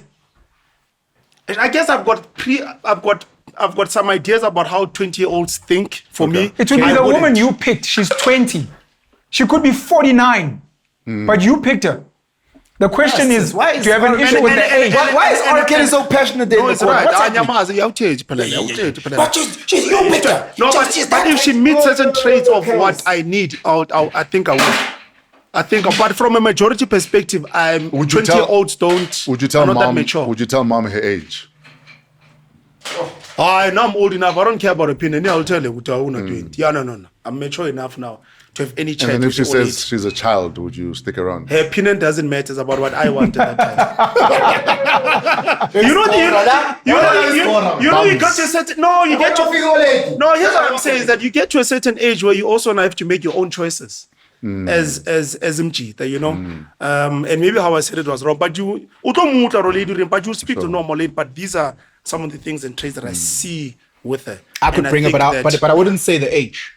So it already can sasa her maturity without Without the age. Without the age. Let mom tell you it's a child. Yes, Because yeah. it's the child. Yeah. 20. Bro, 20 is young, dog. 20 all I'm is saying young. is, I hear you, man. The thing is, I don't think most people are mature in this country, general. So You know- that argument of maturity, it's flawed for me. From Because what even I've the- because even the conversation, from what what- I've what are we seen, talking how about? adults behave, general, I don't think it's that. Dude, we've got 50-year-olds who behave like children. They need guidance from a 20-year-old on how to behave. How about Tato So, who said he feels like he's 19? No, that's it. It's not a woman of TV. My bad, I withdraw. My bad. Shaimpe. No, but guys, I want to go back to because me, you know, the business chats I'm passionate about. You know, what are the But quickly, when we're talking about how sometimes families sell off Yeah, the young daughters, ones. I remember 1999 or 98. I'm doing Studio Mix, SABC One, Fridays at 9 p.m. Sure. And then I find a bunch of women and girls outside the SABC waiting for me to finish Studio Mix. Ak, And izinja zangempela. so I'm a groupie. they'd come to us for autographs. Okay. Because at the time there's no camera phones or anything Yes. else. And I remember this woman saying, "This is my niece, and she likes you." And this woman looked like she was in the 30s, maybe early 40s. And we exchanged numbers with the niece. And then I was doing a gig in Randfontein the following week because they were from the West Rand. And so I invited her over to come for the gig. But the more we are chatting, I'm realizing that no, man. Yes. So I ask her, how old are you? She's like, I'm 17. Yo. So I'm like, but why is your aunt offering you on some... And when are you like 26 at the time? 25, I was 25 Yeah. at the time, 25, 26. She's like, no, she likes you. So, exchange numbers and you guys will see. And in my mind, I'm like, why would you come with a 17-year-old 17 and is say, wrong, eh? here, a lamb to the slaughter? Guys, people are different, man. People that don't want to have these chats. That's No, but people are different. I'll tell you, Yazi, I've got What's also such different if it's just a damage check? I've got such sensitivity to people that are doing that. Whether you call it a meal ticket or someone who actually sees a quality guy. Because some of these older women have walked the mile and they almost want to create or curate some type of arranged marriage type of setup. Yeah. And they can forecast, which look, in 8 years, you're 25 Yeah. and you were fresh. I did that, dog. Do you see your life? You could have been with some slap tiger guy here in Randfontein with a fucking bullshit life. But why is it the assumption ukuthi being with the fresh means that uzogloka and then They've seen you guys some be in a traits with them, relationship? and It could be with anyone. Yeah, but you hedge your bets. I mean in life, you hedge your bets. You're And Joba Yes, Ngisho, yes, Auntie Zamfet has been around the block. She's like, I don't want you to turn out like me because my life's fucked. We've got a half gap. This guy took your number. It's Yeah. worth the This is, you're going for a job interview. Look, maybe if you guys don't hit it off, maybe he'll invite you to radio. Like, you never know. I struggle because Tinos, as you said, lambs to a slaughter. I feel like there's a part of some of these ladies that self-take is no good. Then it's going to be a smash and dash. Like, when you're thinking about it and you're seeing me as the meal ticket, are you in your mind making the assumption, Guti, Sisi, and then we're in a relationship and I'll take her out of the space and we were happy ever after? Because again, there's certain stereotypes, there's certain things, Guti, okay, DJ, they do these type of things. So like, what is it that you're trying to do? Just You guys don't think like maybe some of these people. of These guys, course I don't think like that lady might have even wanted to just fall pregnant. That's the thing, though. And that will change her whole life. Exactly, it is. Utata would be like, oh, you know, my daughter, I just became a grandfather in Randfontein. And the father. The girl is like, that's me, boy. Yeah. I did that. Don't you know, like, my kids must get the best of. That's me, boy. You must understand. Penson is telling me, learn to the slaughter. Because for some, look at my life. Now I'm tripping kanjani.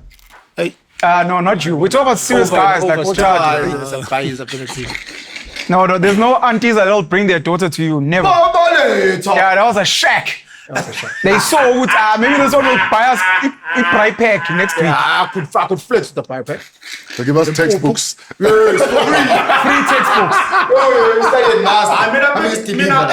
As you grow up in faith, your level of judging people as I grow for me personally, it decreases, man. Because once you actually speak to people as to the why they make certain decisions, it's such a deep story in faith. Because when you're in this privileged space, and you must understand, the more privileged you are, the more your morals and standards increase. And you are caught. I'm thinking with life in a massive. What's mean? I'm going back to my teaching experience. Like, once you start speaking to young people, boys, girls, doesn't matter. You slowly realize that these people are young. And I'm in advertising. And a lot of the kids, they come in interns and whatnot, and you're physically uvuthiwe lo sisi. Yes, pele. Ubona? Ubona kanjani? Ubona kanjani wena? Mayengane. Because she's like a bulldog. No, he was an LO teacher, so he knows puberty. No, I'm talking about now. I'm talking about now in advertising the interns. I'm not talking about when I was a teacher. Why are you looking at interns?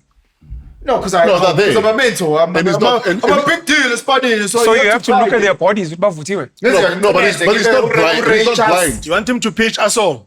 But he's not blind. Sorry, so this is how you guys...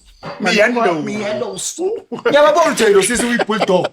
Pit bull, your sis. You're now a red flag around interns. I don't want you anywhere near interns. Oh, you also check out the gents. You also check out the gents. They also built like a bulldog. So we watch a lot of schoolboy rugby with this guy. Lots of schoolboy rugby. And don't include me in your dirt. You don't watch schoolboy rugby? Don't include me in your filth. Even Dupes production. I watch the rugby. I don't know what you're looking at. So you sit and you check these boys. Hey, boys are groot. That's disgusting. So I sit in a space where you mentor it. Pensepstein. Pensepstein. Isn't Epstein your second name? Pansexual. Penson Epstein, Mlotshwa. Sexual. Penson Epstein. I want to know when it's a bush away. Penstein.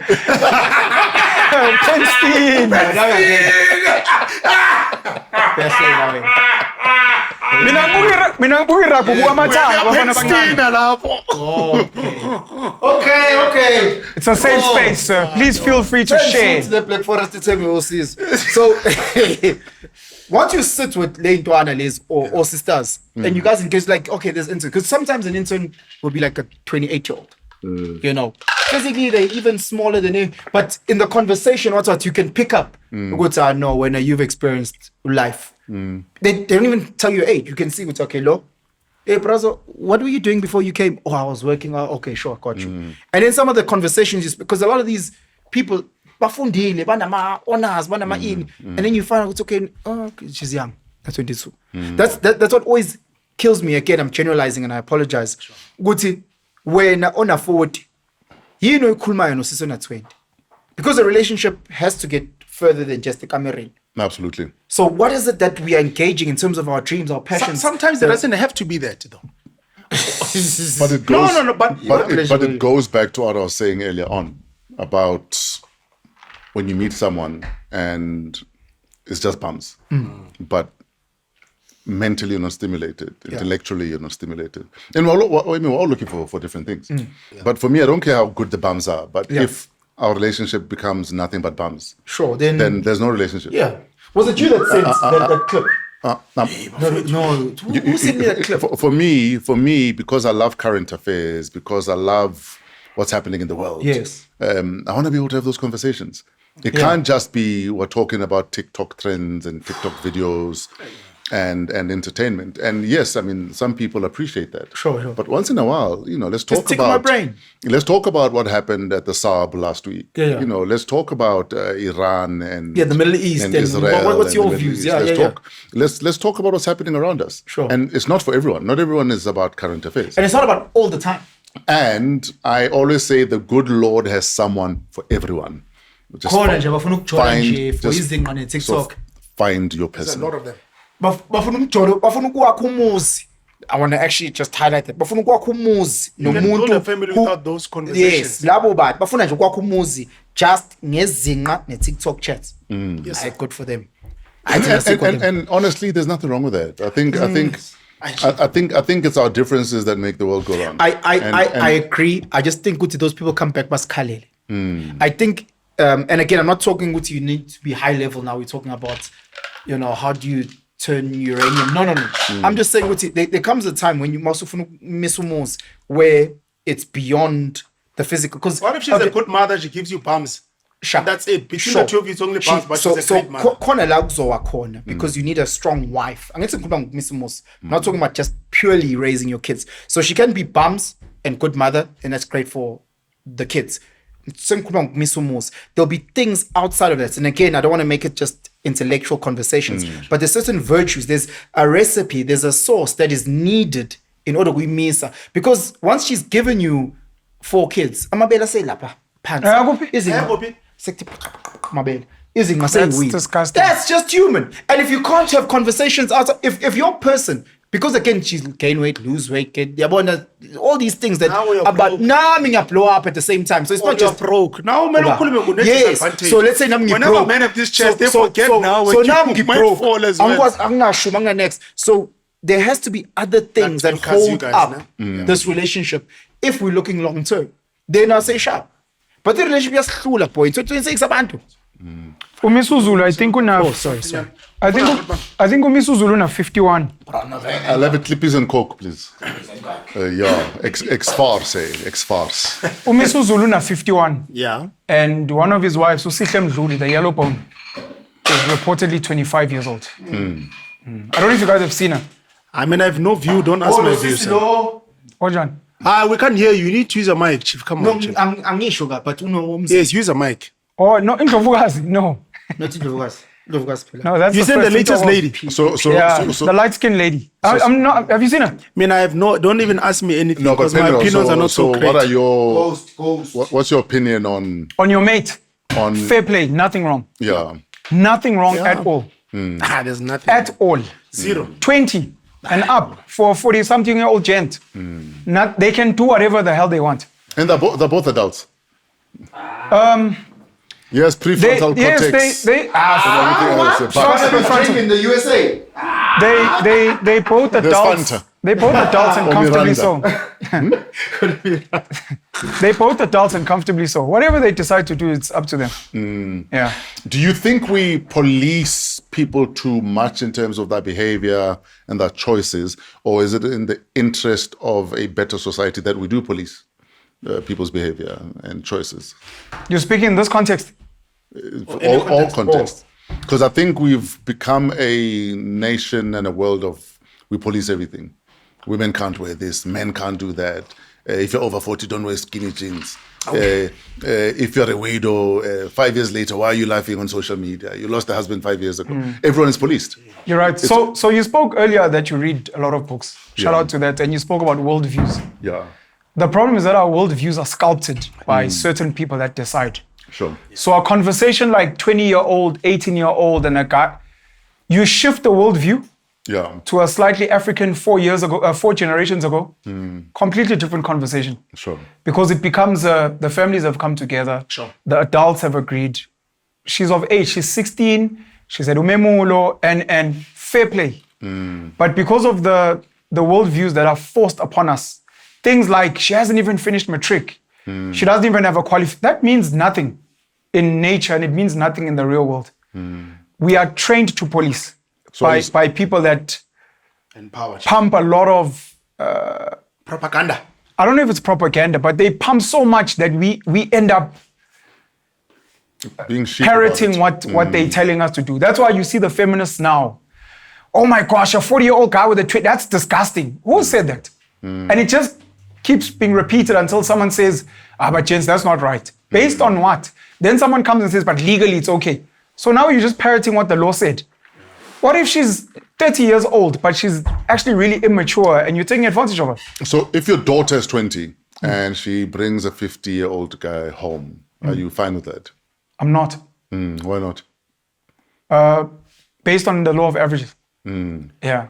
Outside of that, I meet the gent. I know my daughter. Fair play. But on law of averages, I need you started with a disclaimer. My mate is in his 40s. Yes. He exercises. He looks young. You gave this beautiful story. If you are like, yo, I've got a mate in his 60s. He's a fucking old geezer. He's got prostate cancer and he's a predator on these young girls. I'd be like, that guy sounds disgusting.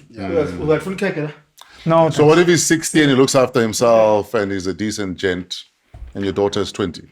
Angithi manje again, law of averages. So these No, I'm good. these questions are loaded because I get in trouble because of cake, so I'm fine. Guys, yo. Anyway, carry on. let's go home. Carry on. Let's go. No. Don't get your cake. Don't get your cake up in the kitchen.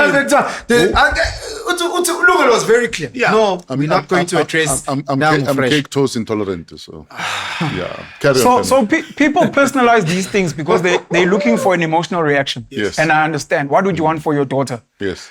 There's a law of averages. So for any general guy with a 20-year-old daughter, what society wants is maybe a 23-year-old, 25, maybe 26. That's what we all sort of. And thank goodness my daughter did that. You know, She went for an average in terms of someone age gap. who's just slightly older. Sure. Yeah, you know. Because your 20-year-old daughter could be with a 16-year-old boy. It's another conversation. No, that's a different conversation. But how you've raised her, how she is, the dynamics, and I just can't think top of head of like a 50-year-old guy besides when Tato, where she's like, hey, I met this guy Tato, you know, he mentored me out of school. I used to work with him. I've gotten to know him. I've met his kids. And I'm like, let me speak to him. My man, what's going on? Hey, look, you know, I'm old. I'm what. I'm really fond of your daughter. Now we're having a completely different conversation. Okay. But if we're doing law of averages and my daughter, my opinion is just based on, it's a no because of averages. Absolutely. But context would mean everything. Context, But you also need to know, this nigga's gonna die sooner than you'd like. He might not want to have kids. So he generally might speaking- have baggage. And So generally speaking, it still goes to that formula: half your age plus 7. not for me. Not for. I don't work on the formula. Can you please explain The when you formula say is law of gold. averages? Because some of these Generally things speaking. some of these things seem very obvious. Can you give some context? After that, we're gonna go to money. I've got a question for Fresh. No, we're still in 1998. We're still in 1998. No. I want to know. Oh, no, I want to know. How? Yeah. That's what you've got. It's out of it. Is it Boston still paying you? What? No, man. That was know you, that was man. like a short-term campaign. No. You on the face. No. I said, Why are they not paying you? Dear Boston Media House, apparently you owe me a check. I'll see you next week. Monthly. Yeah. Let me You tell don't you. even have to post in. That's way. Mina, let me In tell fact, you. in fact, a lot of kids apparently would register at Boston and hope they would see me at some Yes, and stage. bump into you. So where's Fresh? Mina, Mina, do you chance it? Man, I will tell you grade, and I've told this story before. Mina, grade, what's it, grade 9 or 10? This thing of you can leave and go to Boston Media House, you don't have to finish grade 10, 11 or 12. And you can do a bridging thing, but you can learn whatever you want to learn and still finish matric. I bought into that. Hey, but now. So this is me, and I left because of you. So Yes, this is- sis. Man, I did. Oh, Fresh is there. You So you owe Fresh a check as well. when you know that after. No, negini ko skolunyana sesingwe. So Hey, you hate that scaly, bro. No, get out. So no, get out. Hey, you hate that scaly. No, I'm. You got trauma. So What time to ask you a question, sir? no, about which school? No, well, I'll answer the school. I want to tell my story. Tato asked, did you go to after? No, I went to a film school. Okay, yeah. Not City Varsity. No, I got Okay. city varsity. But you go nice. You're a politician, you. So grade, I forgot it was grade 9 or 10. So obviously I'm seeing the campaigns with you from grade 7, 8. Do you still remember the lines? Fuck, nix. Fuck. So I wanted him to clap. If you're looking for I go to my dad. Come to Boston. Nigga, it was a script I read and I went home. So when I go to my dad, I'm like, damn, I'm fit you this Boston. Yeah. Fit. I can finish grade 10, 11 or 12, 11 and 12. And then, because I want to be in the taxi industry, because my dad was a taxi driver. I'm like, no, damn, I'm fit.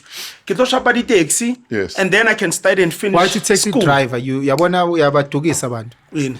What I taxi don't want to do driver? this. I'm calling me language. Now you are throwing them off because they think taxi driver. You're not That's what saying he it. wanted. I wanted to be You said your dad was a taxi driver. Yes, he was a taxi Therefore, driver and he a taxi wanted to be owner. one. But I He wanted was a taxi owner. but he was also driving. Okay, sharp. He was driving and owning. So so I wanted to be him. Yeah. So I'm like to Smiley, no, can I leave grade 9? Like, don't go to grade 10 and finish. He's like, no. And I'm like, no, but Fresh said but that you can do matric through Boston and study what you actually like. So I want to study business and finish up until matric. My dad is like, Fresh some more as well. Yeah, Fresh,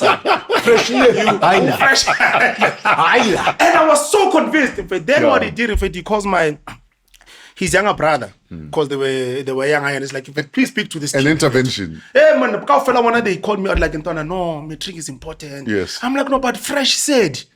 You can do it. Fresh said. They're like, no. And the thing about it now, for them, they couldn't understand that because there was a new concept. Yes. That you can leave a formal school, Yeah, go somewhere after else. your grade 9 CTAs. Yeah, and do and finish matric and then study something. For them, it was like, Chief, no, we think it's a scam. There's no such. But I'm like, Fresh said it. One of the ads is still on the man. Boston Media House YouTube page. That's a problem. Right here. That's a problem. Yeah, so they must pay me for that. Okay, so I'll send an invoice. You know how many people They're not paying you. I've seen billboards. Please negotiate with them if you can. Okay, done. I've literally seen your face in whenever we come up. I think that's one of the best campaigns. It was ever in this iconic. country. Yeah. Iconic. Yes. The amount of kids you convinced, Millions. was a lot. Millions. And everyone wanted to That's come how to much doors they owe for you. Boston. Hey, A Romeo, lot of Uncle kids. Otto. So commission you get check. No, yeah, 25%. Is that the rule of thumb? That's a high commission. I'm not greedy, so You're a 25% guy. I'm not. I'm a what's fair guy. Yo, you just threw 25%. That's high. Like I said, 25% still means I have 75%. So, and I've always been that guy. Okay. In fact, Temba will tell you that story. Temba being euphonic. Euphonic. Temba often talks about how when we started FU and we started a partnership and doing gigs together, we'd often do door deals at clubs or if we're doing an event. And I'd always tell him that you get 50% of the profit. I get 50% of the profit. Because he was expecting maybe nyana, thou nyan. Yeah. I told him, dude, we're fucking building this together. You know That's what I mean? brilliant. And for me, it's if people put in the work, reward them for the work. Yeah. And we unfortunately in an industry where I will screw you as hard as I possibly can. Yes. As long as I can get away with it. Yeah. Yes. And maybe that's why I'm not a multimillionaire, because I believe in fairness. I believe in fair practice. I believe You're not a multimillionaire. No. That's How do you measure that? It's not a multi. Uzwile Mlotshwa, multi. How do you measure that? I He know- might be measuring it in dollars. I know my bank balance. Oh, he's measuring in dollars, man. The Or only you're reason- basing it on the money in the bank. The only reason I'm a millionaire is because I've got friends. Hold on. Come on. The only reason I'm a millionaire is because I've got friends with money. Boo. So in May 2025, Sanlam Private Equity acquired a stake in Boston City campus. So they probably have more guap now. Yeah. This is the time to strike. Yeah. I think it's time to Yeah. send an invoice for that ad. How much did they pay you? I think I remember. My office dealt with that. I don't deal with money. Well, it wasn't a lot of money. It wasn't what I feel it should have been, to tell you the honest truth. Well, based on how big the Is campaign this in hindsight because of the success? But even at the time, I knew that this should be way more than what I'm actually getting. Okay. You know what I mean? You don't know what you did with the money, because that could give us an indication of how much it was. Listen, I mean, everything I do is for my kids. Everything I do is for my kids. So I work for my kids. If I'm doing work, it's for the kids' So you fees, paid it's school for the fees? kids. Everything I do is for my kids, my dude. Okay. They are first priority for everything that I do. So yeah. You're the Joe Mafela of Boston. Yeah. Joe Mafela, where chicken licking. Is that good? Is that good or is that nice? It's good, it's nice. Oh, it's good and nice. It's good, it's nice. Iconic campaign. 100%. There are things we can't quantify the value of, and that's one of them. And in a fair world, they're meant to be like, look, we know we did the what, but this was actually bigger than we thought. We'd like you to be more of a face and ambassador. We'd like to pay you more. And Shares. if we can still quantify and ask kids, how did you find out about us? And they Sure. still say fresh. You need to get paid. Can I tell you honestly why I want nothing to do with that brand? Okay. Is when myself and Euphonic Timber were dealing with someone we've never met saying we drugged and raped her. There's brands you work with. Yeah. And you say to them that, listen, this is the situation, but this is the truth. Yeah. This is their position. But the fact that they were very quick to panic, and I think corporate SA does that. Yeah. They were very quick to panic about the whole thing. And I think at the time, I think it was Rosie Motene who sent them an email. I think she was working for people opposing women abuse or something. Yeah. And at the time, Rosie was on a campaign, basically, emailing anyone associated with myself and Euphonic to say, stop doing business with these people. And having explained to them the situation and seeing them run for the hills still, for me, was a bitter pill to swallow, given the relationship we have. I'll give you an example. I often say the same about the CEO at Prime Media, that myself and Euphonic, I would like to think we're two of the maybe 3-4 star players.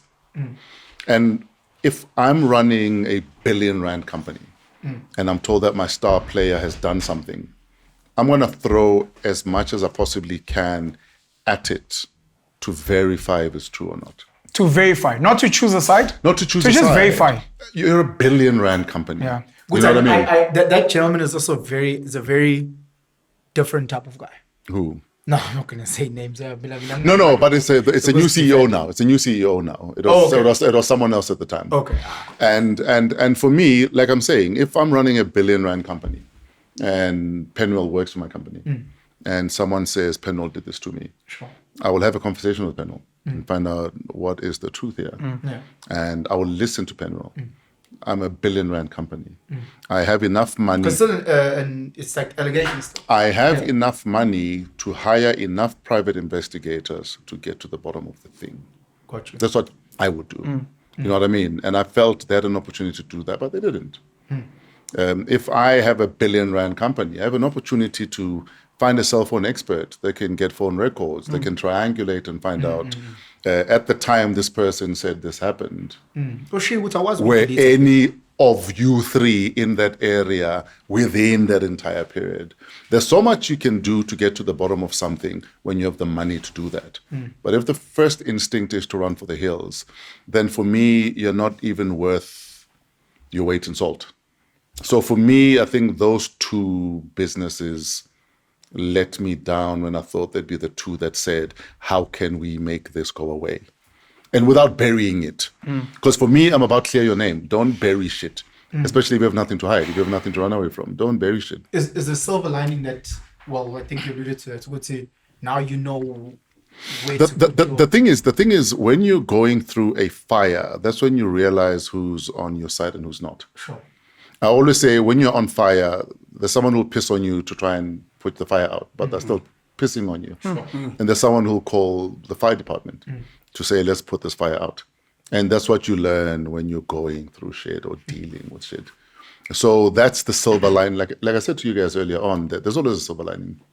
So there's always a silver lining. You want to say something? Sorry, quickly.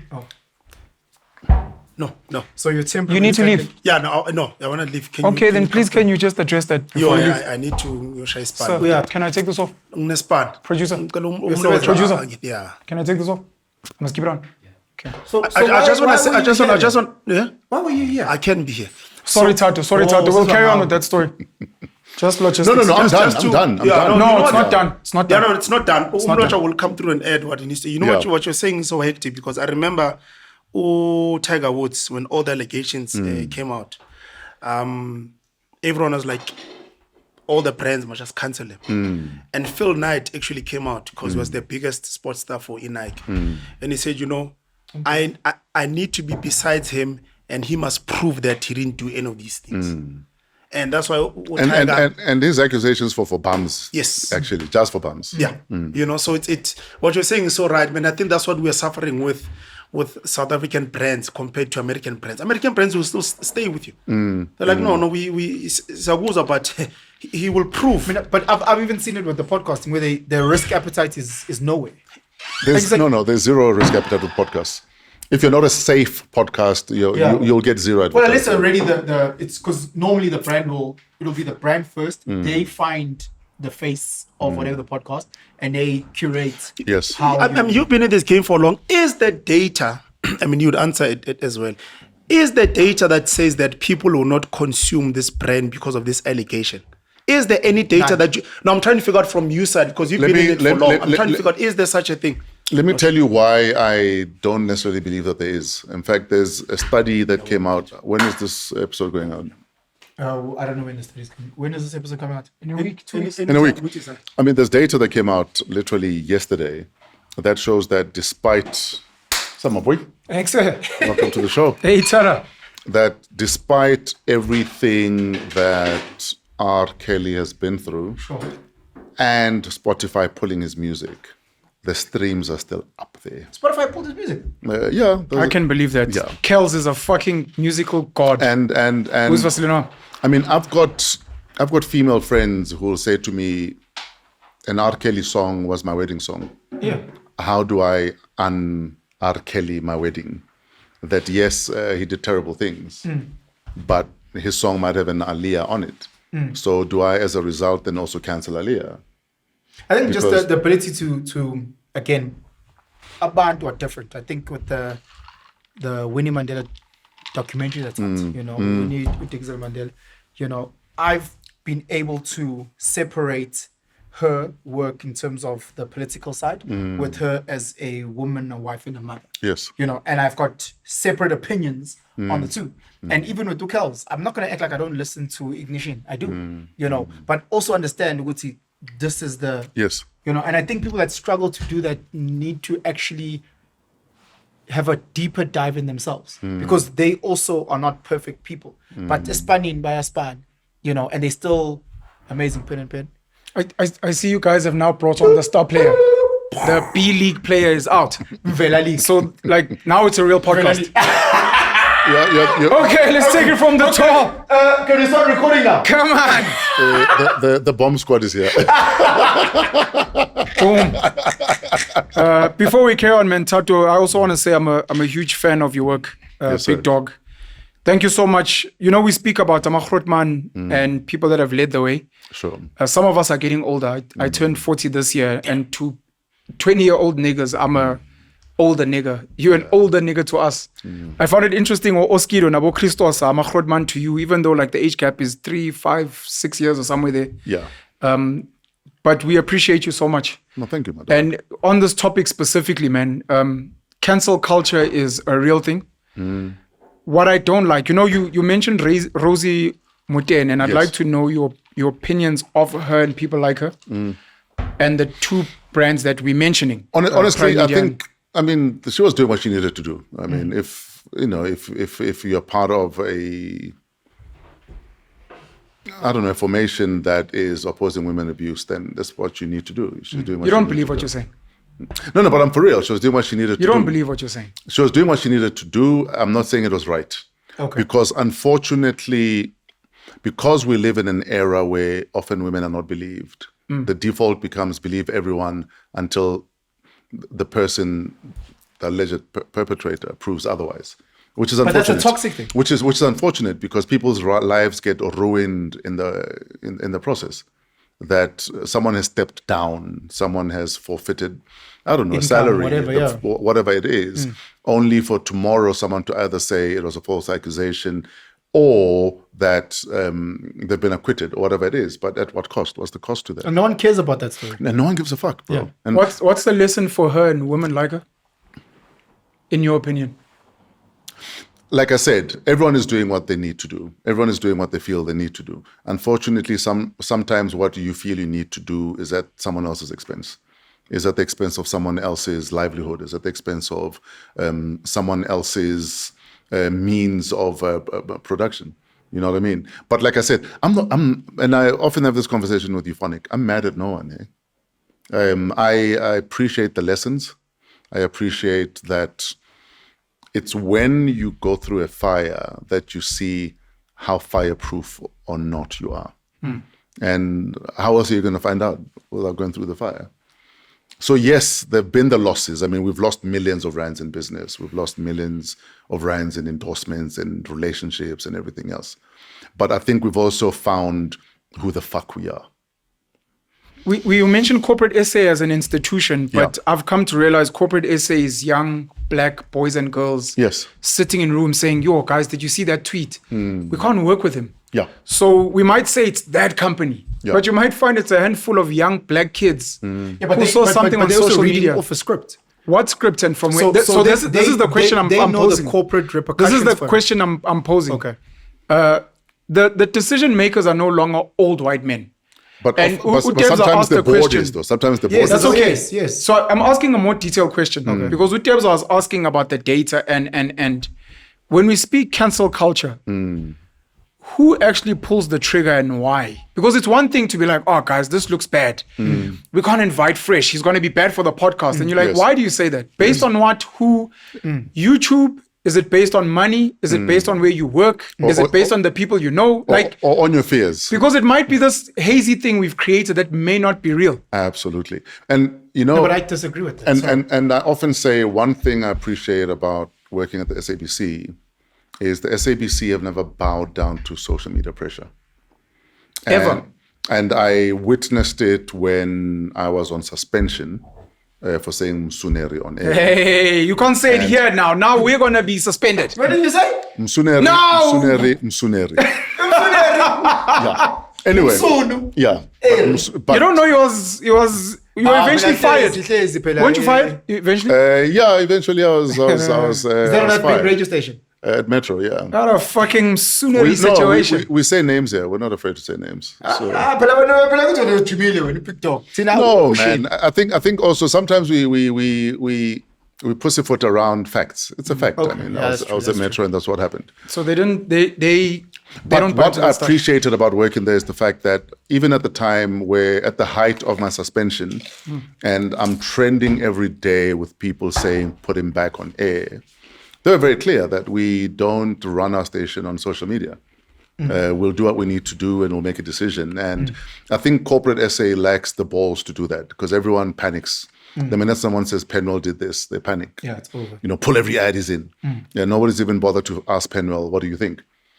And it goes back to what I was saying earlier on that you also see with how people move around you that does someone pick up the phone to ask you, How you doing? what is, no, not even how you're doing. Is this true? Sure. What is going on here? What is this? You know what I mean? And one thing, for instance, I appreciate, like, you know, about people like Mac G. Mac G picked up the phone and asked me, what's going on? What's going on? You know, talk to me. And he didn't have to do that. And it's not like myself and Mac G talk all the time. But he picked up the phone and said, is this true? And we often say the same of people who started moving differently, that you could have just picked up the phone and we have a discussion and we take it from there. So can I jump into that when you spoke about the boardroom of young blacks that make these decisions? Not the boardroom. Or whatever the space is. You know, I've seen so many times brand managers, head of media, even CMOs.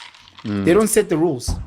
They're just the ref on the field. there's a board. There's a board that sets the rules. So there was a big one that happened with this one very prominent school and some other school, and there was a religious thing. And eventually the lady left. You're scared to mention What? the schools. Well, Rodin. It was Rodin and St. David's. No, I'm not putting you on the spot. I was just asking. So Not that St. David's, King David. Yes. Yeah. So again, what I'm trying to say is that there's so many stakeholders, and Tina, what we do is that we look at the lady as the head of the school, not knowing the conversations that is had at board level, because there's many conversations that happen at that level that we're not privy to. So we are quick to say she did this, she did this, she did this, but for those that are behind the curtain, we know who the people that pulled strings. You know, so it's the same thing when you say, that brand manager doesn't have any risk appetite, you know. But the reality is that brand manager is working within the scope of rules, and they know Guti, should they say yes to a panel or yes to a tat, Guti, there is repercussions on their end. Are you saying it's old white people that own the means of production? 100%. So you're excusing black people? I'm not excusing black people. I'm saying Guti, they can only play in this world of capitalism. They can only play with the rules that have been set. You don't think black people cancel each other? Yes. So, because for they- example, there are chicks Yeah. that hate my guts at Yes. wherever. Because those people, so let's go now back into, I guess we Yeah. live in this modern middle class, a westernized world. Yeah. And there's rules there that we did not set at all. No, I'm just saying it's not possible for black people to be the ones to advise a CEO at Prime Media. I don't know this guy. Is it really bad? And some black chicks like, oh, you have to cancel him. It's bad. There's something that Steve Biko says, Guti, the black man knows their place so much that if there's no back door, they'll break down the wall and create one for themselves. I don't think that's Steve Biko, but it's was fine. it? It was The Miseducation of the Negro, Dr. Carter Woodson. But it doesn't Where's matter. this? The Miseducation of the Negro, it's a book. Thank you. Sure. With that being said, you create a system with a set of rules and you indoctrinate people enough, they'll follow those rules. You're excusing black people. I'm not excusing black people. I'm just trying to, we need to understand in the realm in which we play with. Because we are playing. Black in their people system, can just on their own, create a new system. no, just not want you to win. They just don't like you. You're Zulu. No, that's a fact. You're black. You're from Botswana. That's an absolute fact. But I'm also trying to justify certain behavior. I'm just, so Because I hear the said- part about the and- old white people. So I've said- said, I've Can said you with not brand accept managers, that black people can be the ones to they cancel can? you? But I've sat with brand managers, ne? Yeah. And off the record where they say, Chief, we've worked with X, Y, and Z before, and I was pulled into a room.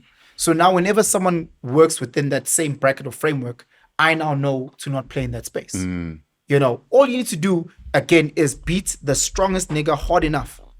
The others follow suit. And you know the wildest thing about the impasse I was at with the SABC is the fact that when we met in the boardroom for our final meeting, it was the one white guy in the room that was the voice of reason. It was the blacks who were keen to lynch him, tar him, feather him. Yeah. It was the black management, not the white dude. The white dude was the voice Why of do you reason. think that is? Because he saw that this is bullshit. No, and it shouldn't happen. So are you saying now that you're now removed from that space? If you were to go to the same black people, they would still have the same opinion? I'll give you an example. 2 years ago, I was having a conversation with the SABC about going back to the SABC. Sure. It was supposed to have happened last year. Via Metro. Last year, I'm not going to mention the radio station, but I was supposed to go back to the SABC, and there was a mediator who was mediating between myself and the CEO and radio management. And the mediator said that one of the radio managers is still upset at the way I left the SABC and that I might have to apologize. And He needed you to publicly no, he and- said, and he said, write a letter of no, apology. he's just said, you might need to apologize to this radio manager. Oh, snap. Okay. And I was like, I'm not going to do that. Rather, fuck it, let's leave it. Because sadly, sometimes a lot of our people run institutions like it's a family business. This is my father's business. I want to make decisions based on Worse at the SABC because that's a state Yeah. media house. And you experience it. I mean, a lot of people at the SABC will not tell you that that's what they're going through because politics of the stomach. But some will tell you that I almost feel like it's personal. It's not based on data. It's not Yes. based on any empirical evidence that says I'm not delivering, I'm not hitting my KPIs. It's just personal. They could also be projecting their own traumas. Absolutely. And unfortunately, that's what we're dealing with. And like, I'm not going to generalize and say black managers, but my experience with some black managers is that it seemed personal. It's them. It It's seemed- not it some seemed- invisible It hand. seemed very and- personal. It seemed like it had nothing to do with the board, it had nothing to do with station policy. It had nothing to do with KPIs. It was just, I must have done something wrong. I don't know. Why did you leave 5? I left 5 because I was redeployed to Metro. Okay. And I regret agreeing to do it. Because what happened with 5, I was doing breakfast at 5. Thibaut Touch had just started Touch Central. And we're in Miami, myself, Glenn Lewis, Fistas, the whole bunch of us. That's a flex. Okay. And we're, Flex, Ntwana, flex. I was in Belito. we're at the music conference in Miami. And, we're partying with Glenn the whole time. Glenn says nothing about he's leaving Metro because he was doing breakfast at the time, I think with Onati. Glenn says nothing about I'm leaving Metro to go to Touch Central. I land on a Thursday. I land on a Wednesday. Sbongile calls me on Thursday. We need you on breakfast at Metro. You Sibongile is at 5. Yes. No, at Metro. Metro. Okay. And we need you to start on Monday. I couldn't even say goodbye to my friends, to my listeners. I couldn't say goodbye. Nothing. So by Monday, we had a brand new breakfast show and I was live on Metro. Why do you say brand new breakfast show? Sorry. Because that's what it was. It was a brand new breakfast show. So when Glenn left, the whole team left. No, so Glenn and Onati, obviously, they're gone. So Yeah. we must start a brand new breakfast show. You see. So it was a deployment. And a part of me wishes I had turned it down because I feel my time at 5 was not done. Yeah. Do you still feel your time at 5 is not done? It's too late now, man. I mean, it's a youth station. I could pull it off. I mean, I could pull it off like seamlessly because for me, radio is radio. It's in your blood. And you talk to the audience that you're talking to. So I don't think I could not talk to you, to young people. Are you going to do radio till you die? But I don't know that I want to talk to young people anymore. Until I die, my dude. It's in my blood. Radio. It's in my blood. So you've gone full circle, well, not full circle, but now you're back working with Usisunat. Yes, at 938. So Yeah. so yeah. Sisi ngiyacela nami ngifuna ukuba ku-radio. Vuka bobo. Sekhona. So You really ngayisaba because you have, if you can't say umsuneri, thina singafundanga. It depends on a lot of factors. At the time, But yeah, what do you mean at the time? To tell you the honest truth, I generally feel like they had it in for us. yeah. Anyway. At the time, I think it was loaded because it was polarizing. It's not like it was a clear cut. Yes. You can say this was hate speech, this was racism. Oh, it was this being nothing. Metro. This Msunari term on its Oh, own. you feel like Someone else, someone else They're could just say waiting it. for us. I'll give you an example. Before that whole incident, Sure. they dismantled our breakfast show. So it was myself, Somizi, Mpoma Boy, Angie Kumalo. Yes. And they dismantled the breakfast show with zero reason. Like there was zero reason. Okay. The breakfast show was flying. It was Like, fire. It was Absolute fire, fire, man. yeah. I mean, people loved it. Yeah. Literally every single morning, we were trending #1 in the country. Every single morning for a year. Was that breakfast show. But they decided they're going to dismantle it. Nantlula igenga kakhozi. Ukhozi. Yeah. No. Well, I wouldn't know the numbers. I mean, Oh, obviously, okay. Yes, the yes, thing yes. is, you can't touch Okozi numbers. But what I can tell you that our talkability was second to none. Fair enough. You couldn't touch it. But It's they still, relative and it's money. Yes. I think is what's most important. Not so much numbers. But they still dismantled the thing, and it felt personal. Yeah, look, I'm thinking from a business point, it might be like we've got all these lions in the same space. If we were to, and we can see the listenership in other segments. Maybe if I can take this lion, put him there, type of thinking. You're trying to defend them. No, I'm not trying to defend. I'm trying to think, make what the conversation may have been. It didn't make sense. It didn't make programming sense. It did not make Financial sense. any the money sense is there. whatsoever. Brands are there. The show was flying. It was cruising. Didn't make sense. Why do we never expose the people that make these decisions? That's why I often say that it's sad that a lot of radio managers almost manage on a whim and not based on what does the data say. Are you pulling the numbers? What are the KPIs? Are you hitting the ball out the park? And the one thing I'll always miss about Prime Media is that you got your KPIs on a piece of paper, and they also said to you, this is what we're going to do to support you to hit the ball out the park. And every month, we're going to sit down, are you hitting the ball out the park? SABC doesn't have that type of transparency. Nothing. Like zero. That's politics. You don't get KPIs, and no one can ever sit down with you and say, we're going to cancel your show because you're not delivering. Yes. And this is why you're not delivering. But here's the evidence. Or put you on some sort of review. But here's the evidence that we gave you every single thing under the sun Yes. Yeah. for you to operate optimally. Got you. So you don't get that. And it's unfortunate. It's unfortunate that often radio is managed on whims and not on data. How do you manage the radio space? Because we were sitting here with Tutem and he was talking about media training, and you said you're saying I need to go for media training. Yes, you do, sir. Listen, you're rough around the edges. It's fine, my dog. So how do you manage that? Because there is you, Mchita, and then once you're there, you have to move around the corners. How do you manage that part? Manage it how? No, because I'm looking at the space that you're in now. The space that you're in now, it's almost like we've released the crack. Yes. You can just be you. Whereas in the other spaces was very much tailored and Let me tell you why it's not difficult for me. Sure. because I've done radio since 92. So it's 34 years now. But I also have children. Kudos. But I also have friends. So when I'm with my friends, every second word is fuck, shit, balls, ha ha ha ha. But when I'm with my kids, I don't swear. But when I'm on the radio, when the mic is off, we might be having conversation swearing. The minute the mic is on, we don't swear. You switch it on, you switch it off. You're performing. You're on Code stage. switching. You code switch. You're on stage. I mean, when I speak to my mother, you'll never hear bass in my voice. I code switch to that level. Yeah. That you know when to turn the bass down. And media is also about that. I mean, know when to switch it on, when to switch it off. If I'm on a podcast, I know that I can say fuck. But the minute I'm on radio, it's almost automatic that I know I can't say fuck. Sure. And I think a lot of it comes with experience also. A lot of it comes with experience and also knowing what's at stake. Are you enjoying podcasting? I'm enjoying podcasting, but I love radio more.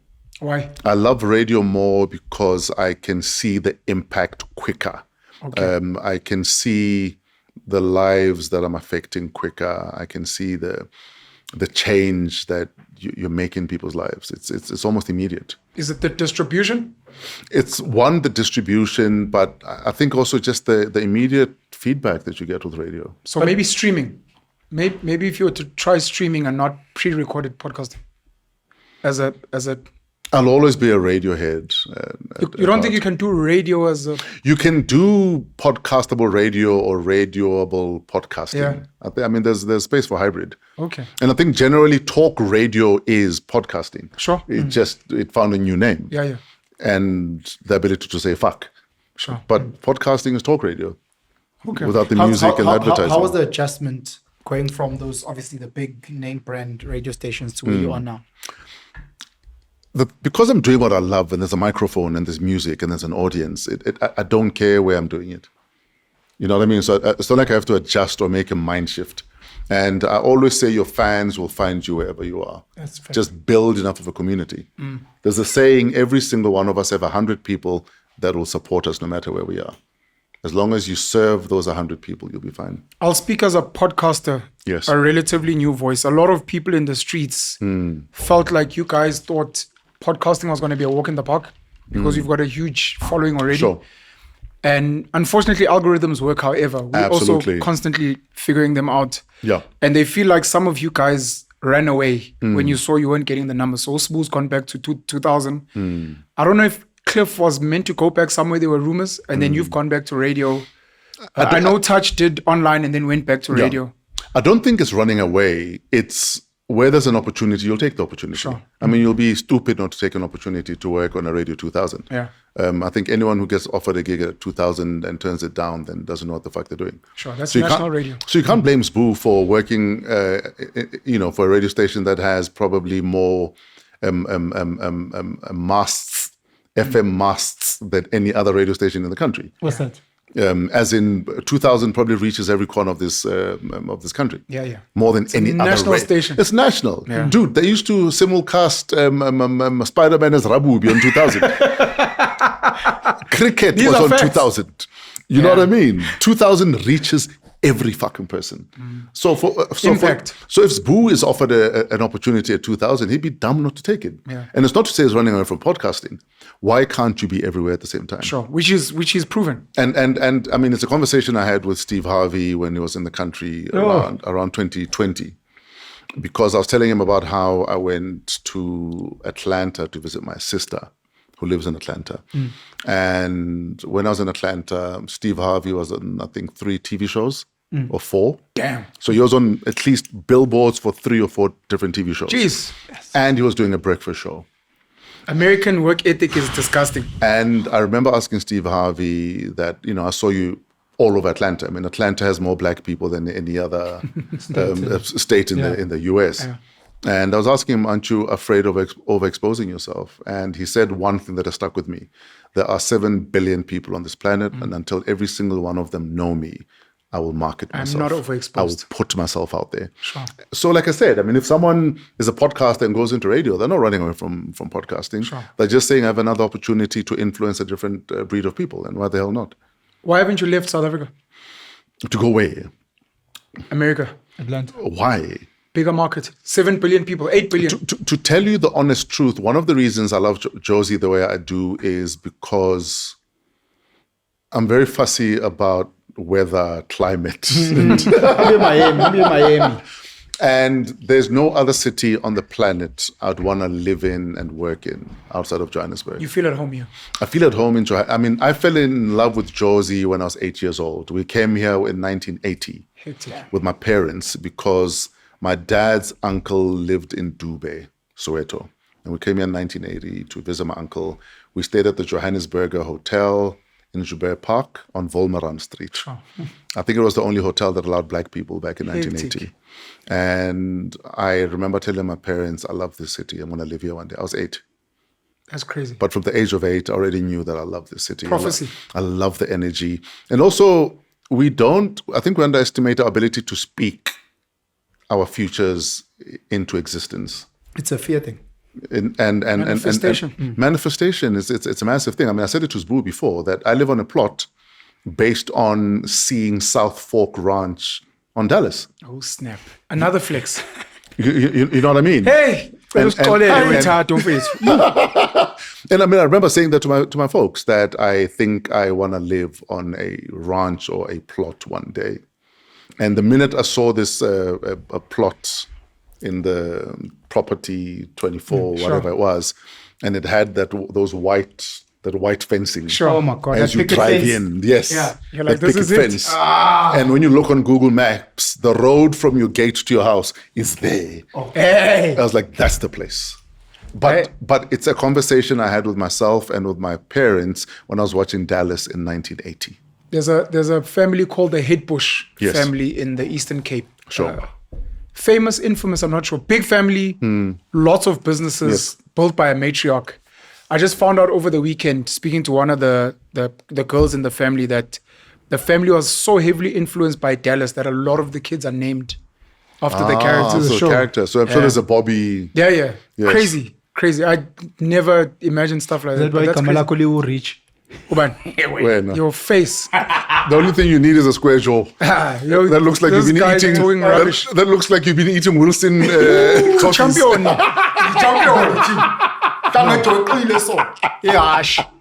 What are some of the things I wanted to go back to that Utato mentioned earlier?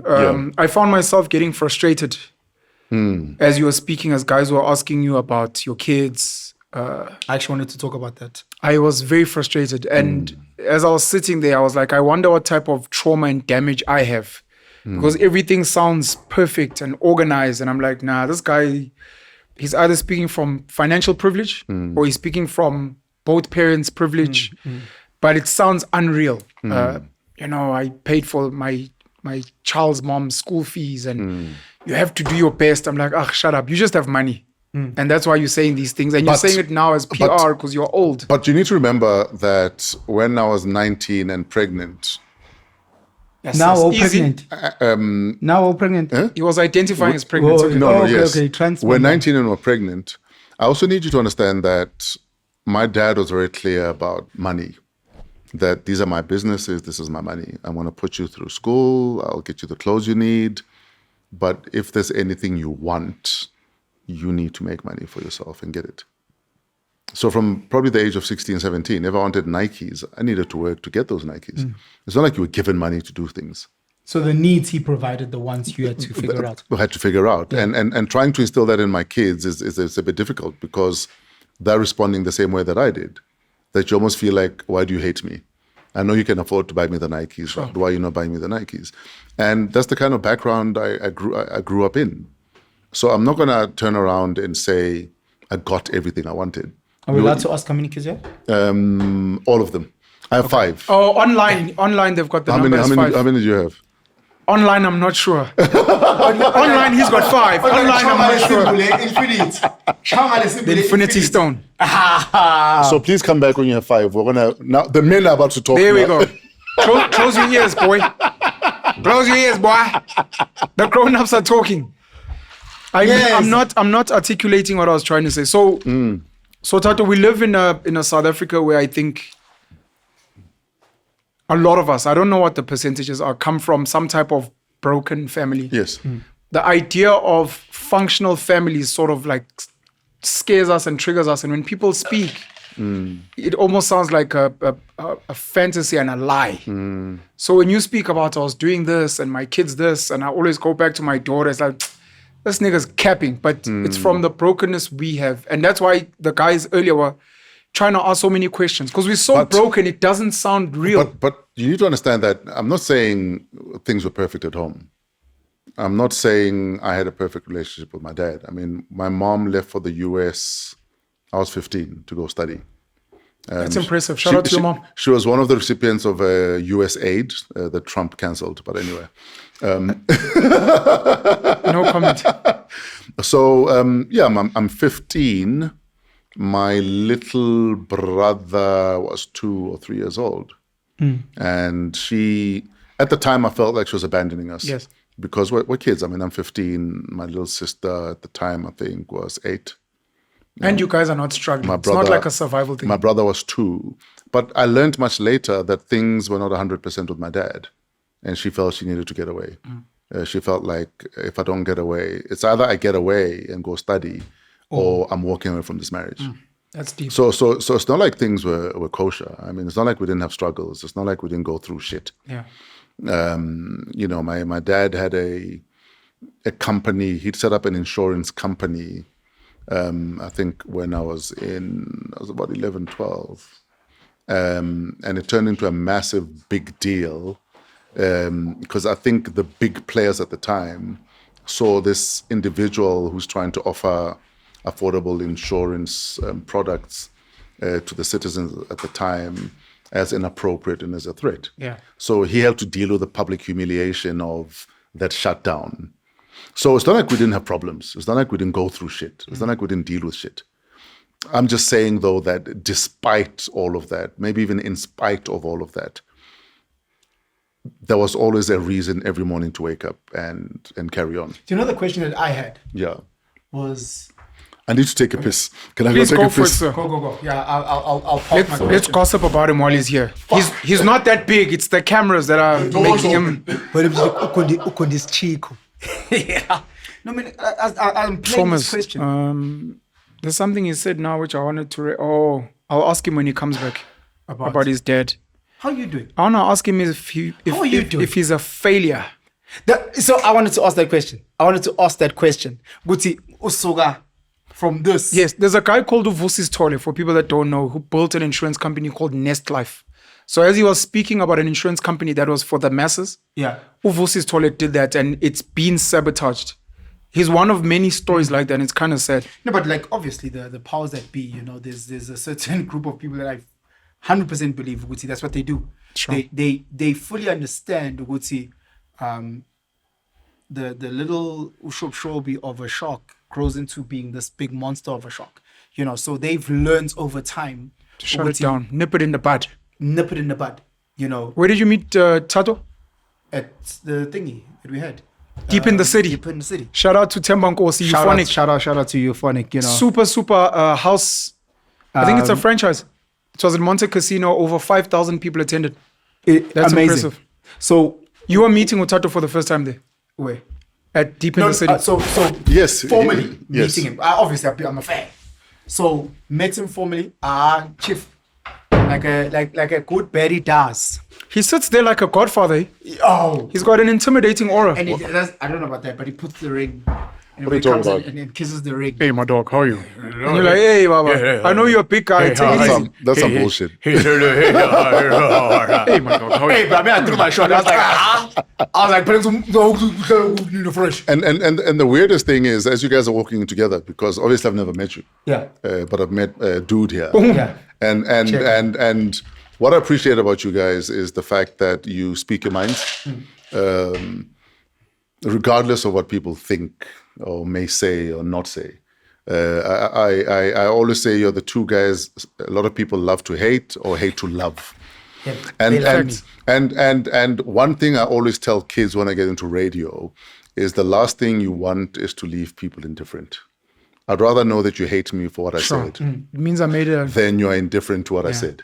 that aim to be impactful. If you're making impactful radio, you will last in this industry. And I think that's one of the reasons I've been in radio for 34 years now, because I'm intentional about being impactful. I'm intentional about, but are you shifting the needle? Are you changing people's lives? What's the impact that you're making on what you're doing, man? Whether you're in radio or anywhere else. And for me, it's very important. But Mina Tiros, I want to diminish. Did you just my give him light a little nickname, bit. Tiros? Yeah, Tiros. He's getting very familiar. Yeah. He thinks in there. because both Except you can't just be like, wow. he thinks because our nails are both painted now, ready bra. No, the thing is, we can't show our guns off because Dudia is going to feel left out, you see. So you guys can keep your guns and your stinky ass nails. Oh, no, it's Mina. I'm in a very privileged situation because my older brother really worked hard. So when you're speaking about you sending money Yes. to the family, that's him. yes, To this day. Not he's like still- that. Huh? Not like that. But thank you. Sorry, I receive. just receive it, please. Yeah, but not like that. Receive. So you send money on Monday. This guy was paying for his siblings' school fees. I wasn't doing that. So I'm just saying, let's not minimize the magnitude. No, okay, yeah, it's definitely not at that level. But I'm saying, Uti, when you have an older brother or a father or a sibling, whatever the case is, who's willing to take a lot of the shots, it's easier for you and actually Absolutely. get into that space. Absolutely, yeah. You know, because again, with meeting Utato, it's through Nomchint. Sure. And then in that, then getting to meet Just you. through Temba, but we'll take it. I mean, meeting Mutemba was through you. That is true, though. Yeah, but You're still the link, but yes, and then from Mutemba, then it was the access. Because I wouldn't have been Hips. there type of Yeah, thing, you know. So yeah. I have to always kiss that ring type Absolutely. of situation Yeah. in order to. So, but yeah. As you're speaking about radio, man, I miss you in radio. I don't listen to 3-8. 938. 938. I don't listen to 938. I don't know when your peak was because I'm not a radio guy, to be honest. I started listening to radio 2008 when I came to do honors in accounts at UJ. Yeah. Some would say it's 5. There was magic listening to you in studio. It felt like you own the world. Sure. I thank you for that, but I also miss it. I don't know if we'll ever get it back, but it was nice, man. And I think I can imagine when you were out in the streets, everyone felt like your character was such that people could leave their 2-year-old little white daughters and be like, it's Uncle Fresh. Yeah. Everyone, you were Yeah. such such an icon, man. Thank you. I just wanted to No, mention it's a pleasure. You know, it goes back to what I was saying about impact, that when you impact people's lives in what you do, they never forget. And they carry it with them. I was at a 21st the other day, and there was an Afrikaans dude. He was very drunk. And he came to me crying, talking about, you are the first black dude that said to me, we're going to be fine as a country. Because I grew up, I was 19 in the army at some stage. For me, black people were vermin based on how I was raised. And it was hearing you on 5FM in 2007 that changed my mind about black people. And he was literally in tears that he now has black friends. He now reaches out. He's the guy intentionally trying to make black friends because he realizes that he was robbed of so many years of meaningful friendships that he could have made. And hearing one person say that is all you need in your career. Yes. And for me, that's what radio is. Radio is, can we change lives? And I often tell the story that I was off radio for 4 years? And for 3 of those years, I won radio awards. hectic. Wait. That's impact. How does that work? It was the Gen Next Sunday Times Yes. Awards. And for the 4 years I was off radio, for 3 of those, I won coolest radio personality. Fair. And that doesn't happen by mistake. Yeah, that yeah. happens because you've impacted, and this is young people, this is the Yeah, youth of the Gen X, we country. vote. We vote for that. This is because you impacted those young lives so much so that your name is top of mind when people think about radio. It's brilliant. And for me, it's not even about radio. It's about anything that you do. Are you moving the needle? Are you changing lives? Are you changing mindsets? Are you having people look in the mirror and think, fuck, I can do this? Yeah. If you're not doing that, you're wasting a fucking brilliant medium. and maybe you should let someone else do it. Yes. Can I come back to my question? And Yes. I don't want you to leave, because I carry a certain guilt, and I'm Yes. going back to family. So I carry a certain guilt where now 3 of my 4 kids are in a space where they are between homes. Oh shit, you're at 4. Oh, you're not doing badly. Almost in the circle. Yeah, one more. Almost in the It's circle. And I'm agitating for one more, so hurry up. Jeez. Good luck, Fresh. So I carry this guilt. Yes. You know, and I think I'm assuming, sorry, having grown up in a 2-parent household, you know, and now you live a very different life from them. Do you carry that same guilt around your kids? For me, it's dealing with parental guilt. I've had parental guilt from the minute I had my first child. I always feel I'm not spending enough time, I'm not doing enough, I'm not there enough for them. And again, I mean, when my kids lost their mom, I could have gotten help immediately to help parent, you know, to have an auntie come in. But instead, what I chose to do was whatever Tabiso did with the kids, for the kids, whether it was the drop-offs or the extramurals, I did all of that, plus what I was doing already, because I wanted to fully appreciate what work she was putting in so I can better know how much work I need or how much help I need to raise these kids. And luckily, her sister's always been there, especially for the drop-offs in the morning, now that I'm doing radio in the morning. But for me, it was very important to fully appreciate the work she put in. So, one, I can appreciate the loss even more. Yes. But also I can know how to show up for these kids. So I'm literally working these kids every single day of my life. So you got the parental guilt. So I've always had the guilt already. So now and in it's, terms of the household, is it magnum? Like, yes, because I must still do everything. I still cook dinner 3-4 times a week. You know what I mean? I fucking cook, dog. I cook like a banshee. I'm sad looking at chips on a 4-burner. I'm like, who are these my banners? We should be cooking on this shit. Tato, I'm sorry, bro. To you and the kids, I have no words. I don't even want to imagine what all of you guys are going through. Thanks, man. When people are taken too early and people are so fundamentally important in people's lives. And Utabiso, you know, has been a big role in your life, outside of the kids as well. Just the two of you and the way you've spoken about it in the past. Sure.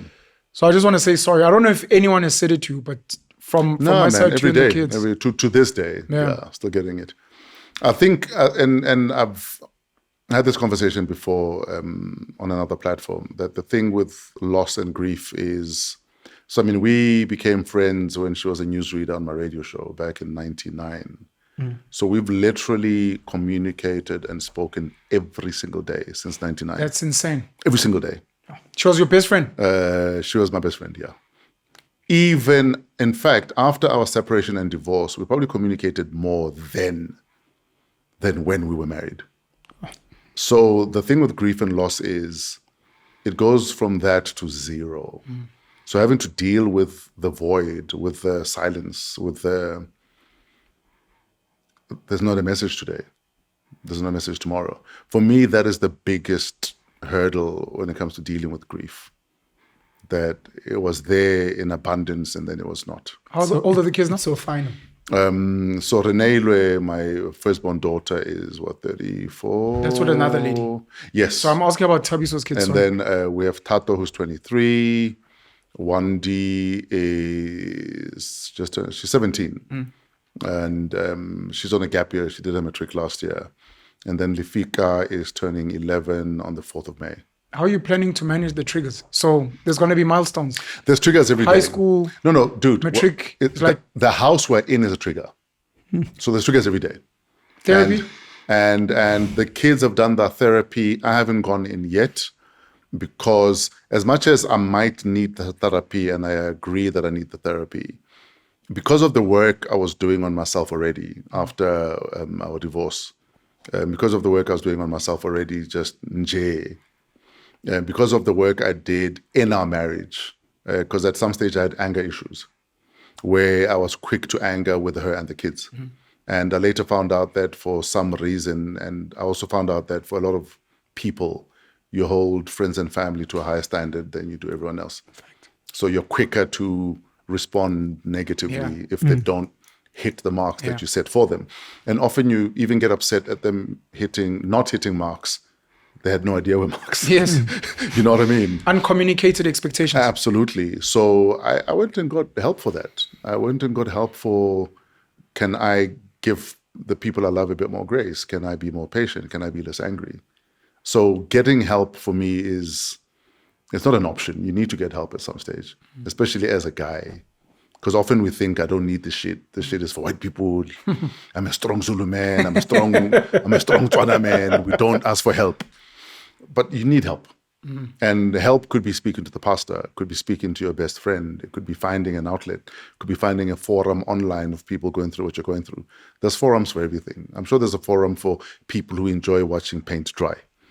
Find your tribe, you'll thank yourself later for getting that help.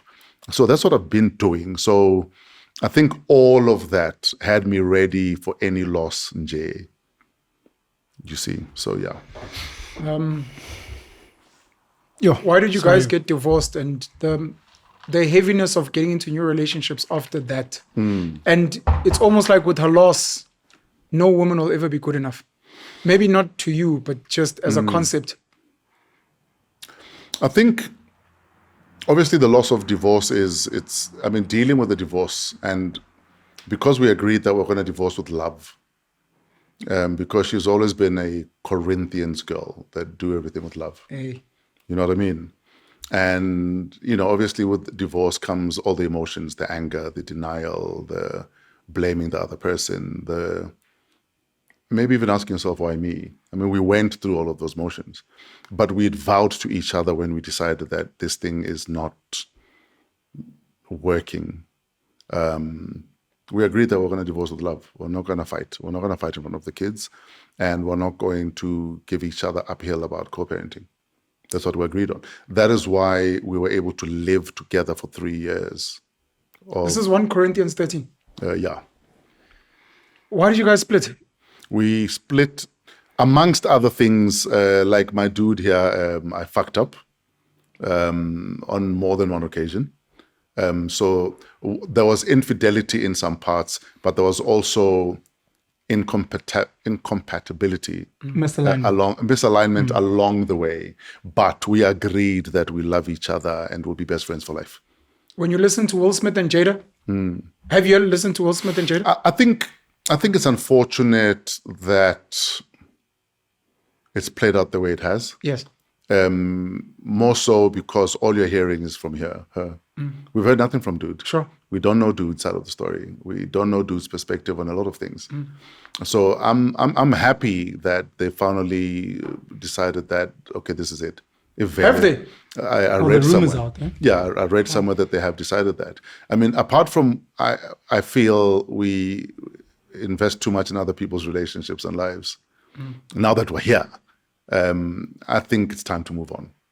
If I were him, I would have called it long ago. Yeah. Because I think they held on to a marriage that had been bruised in many different ways, to a point where it was almost, we'll stay together, we'll say we're married, but each person is living their own life. Yeah. Because they say, well, we committed for life. So, I mean, the thing with us, when we decided that, listen, we were calling it, we agreed that we are moving on with our lives, but our home is our kids' home. Yeah. So I will never bring girls there. She'll never bring guys there. If Rajola, it'll happen out there. Sure. But this is the kids' home, and it's a sanctuary for the kids, and we'll respect that space. And that's what we did, and I'm happy about that. I can go more personal. Yeah. Transitioning to sleeping in separate rooms. It wasn't difficult, eh? And I think one thing I appreciate about the both of us is the fact that we are, once we've decided, we stick to it. Because often people would see us and think we're kidding when we say we're divorced. Because you're saying you guys were still chatting every day. No, we chatted every day. And a lot of it was... Come visit my room. Let's chat. No, man. Hey, you remember how we made? I can relate. You remember how we because made? It was that thing of one person sleeps upstairs, the other person's downstairs. Yes. And why packing emboze efake ku microwave? So every day I still have a meal. No, But it was the thing is, separate. what we also did was, I mean, even when I moved out, once a week on a Monday, we'd have dinner with the kids. We'd take the kids out and we'd all sit and catch up. Because you also want the kids to understand that we are still a unit. It's not hostile. It's not hostile. And I remember my daughter at some stage was almost confused Sure. about the fact that you guys say you're divorced, but you're living in the come same on. house, you're not hating each other. And because kids sometimes see their friends' parents divorcing and there's animosity, Yes. that's what they think divorce has to be. And it doesn't have to be that. And sadly, because we think when people get along, they must be having sex. Sure. Often people reduce an amicable settlement to they must still be seeing each other. Yes. There must still be sex. Yes. And not everything is sexual. Not everything is sexual. especially something that deep. Exactly. And like I said, I'm happy that we're both stubborn like that. When we decide we're moving on, move on. Shout out to Tabiso, man. I'm only saying this because we live in a world where some women really, really get destructive when men mess things up. And for her to have had the maturity to be able to ride it through, this isn't working, but I'm not going to fight you. We're going to do best. In fact, she had offered to actually move out and move in with her aunt. Sure. And I refused because I said, I'm always on the road. Yeah. You are the primary Caregiver. caregiver. So I will move out. So stay. And I bought this house for you and the kids. Yeah. So I will move out. I will find a place. But we also agreed that because we're not fighting and there's no hurry to move out, 3 years later, we're still under the same roof. Sure. That's why a lot of relatives even felt like, nah, man, I'm sure you guys are. Can work it out. So. No, like we're sure you're lying to us. How do you still get along? It doesn't. No one believes it, by the way. When you live with When you're when nesting. you live with a woman and you guys are not fighting, Yes. you have to be having sex. You guys are bullshitting us. And until You're I lying. experienced it, I would have never. You would have never believed it. Never. And I think also because we've sexualized everything. It's almost difficult for people to believe that two adults can live together in the same building Maybe even sleep in the same bed. and then not not be do sex. anything, yeah. Exactly. I mean, I've got friends who friend zone me when we're teenagers that we'd sleep in the same bed and there'd be zero action because that's not where we are. Sure. And it's not impossible, but because we're so sexualized, we've even sexualized the naked body. Yes. The naked body there's nothing sexual about the naked It body. was not meant to be sexualized. We Yeah. sexualized it. I mean, before we were colonized, nakedness was not a big deal. Breasts were food for babies. That's all it was. It was an opportunity to suckle your young. But now we've sexualized the thing. We've sexualized it so much. When we see someone breastfeeding in public, we think it's indecent. Why is it indecent for a child to eat? Yeah. My brother and I were gossiping while you went to the bathroom. Yes. I don't know if you want to ask this question, if I must ask it. I've been talking a lot. Please come ask it. No, I asked my question. Oh, I'll ask it on our behalf. Hi, boo. Do you think your father feels you are a failure? Based on what? The divorce. On the fact that your father built so much and you are almost like, fuck it, I'm going to go become a radio DJ. It's like, then what the fuck was I building this for? I don't think he thinks I'm a failure, but I think at the time of our deep conflict as I was dropping out of law school and relocating to Johannesburg, he was very disappointed because he's an academic. I mean, he went to the University of Lesotho, University of Botswana. He studied in Cambridge. So he's that guy. Cambridge. Yeah. Cambridge where? Cambridge University in London. Your parents are serious people. My So you're dad. 100% a failure. Wow. No, your parents are serious people. Your dad studied in Cambridge. Your mom in America. She went to America to do a business qualification. Jesus. Oh, that's amazing. You sound like an Indian parent. DJ Fresh is such a drop. He's such a failure, this boy. DJ, but he's got no degree. And you're like, Play "Wait." Bangara. But in terms of legacy, Yeah. I don't know if it's a conversation you've ever had or anything you've ever introspected on to say, my dad was building something, my parents were building something. Yeah. Yes, I've made a success of my life, but I haven't scaled unless you have. Let me tell you what legacy for me is. Legacy for me is the lives I've impacted. And I don't think there are many DJs in this country that will ever touch the amount of lives that I've touched. Save for, say, Noskido. Black Coffee is doing good work with impact. I've impacted so many But lives. you talk radio, it's very different. But the point I'm making, though, is for me, legacy is impact. Yeah. I often talk about Oskidonomics. Oskidonomics is the extent to which he has influenced the economy of this country. And I always say the Oskido economy is $1 billion industry based on the lives he's touched. Oscar. Based on just Galawa alone and myself and the other DJs that he's touched, Black Coffee included. Freshonomics is similar. I mean, just... Do you know the first time I cut a fade because of you? The first time? I cut a fade. Are you serious? 100%. Why would you cut a fade because of me? 100. So you said I was listening to radio. I was in varsity. Yes. I had the Afro dread, the type of vibe. Yeah. And you had spoken about hair. Yeah. And you were saying, Wuti, if you scared to play around with hair, something that grows back, something as Yes. If you that scared, then in other areas of your life, you might be holding back. And it hit me, and I sat on that. And I was like, fuck. Because I'm like, Bazoti. Absolutely. And I was like, nah, fuck, I'm cutting this shit. Yeah. I'm cutting this shit. You're welcome. Now you're sending an invoice. Freshonomics. Freshonomics. Yeah. So for me, impact and legacy. The impact of Freshonomics alone is something that will continue to feed generations of kids. I mean, I look at the more than 1,500 kids I've given bursaries. That's insane. That's insane. Over 1.5. Over 1,500. And I mean, you look at the lives that they built for themselves. You look at, some are Their dependents as well. Their dependents, they own properties, they own cars, they've built families, etc. I mean, looking at that alone, for me, I'm like, fuck, I did that. I mean, looking at the DJs that I've mentored and influenced, again, like I said, it's a multi-million-dollar industry that we influence in just decisions we make or don't make. And I think we often take it for granted that just opening the door for that one person is you changing a family line for the rest of their lives. How do you manage that? Godlike figure plus having the humility. Because it is second nature. And because I feel it's part of my calling to change people's lives, I don't overthink it. That is why I don't even PR it. So I'll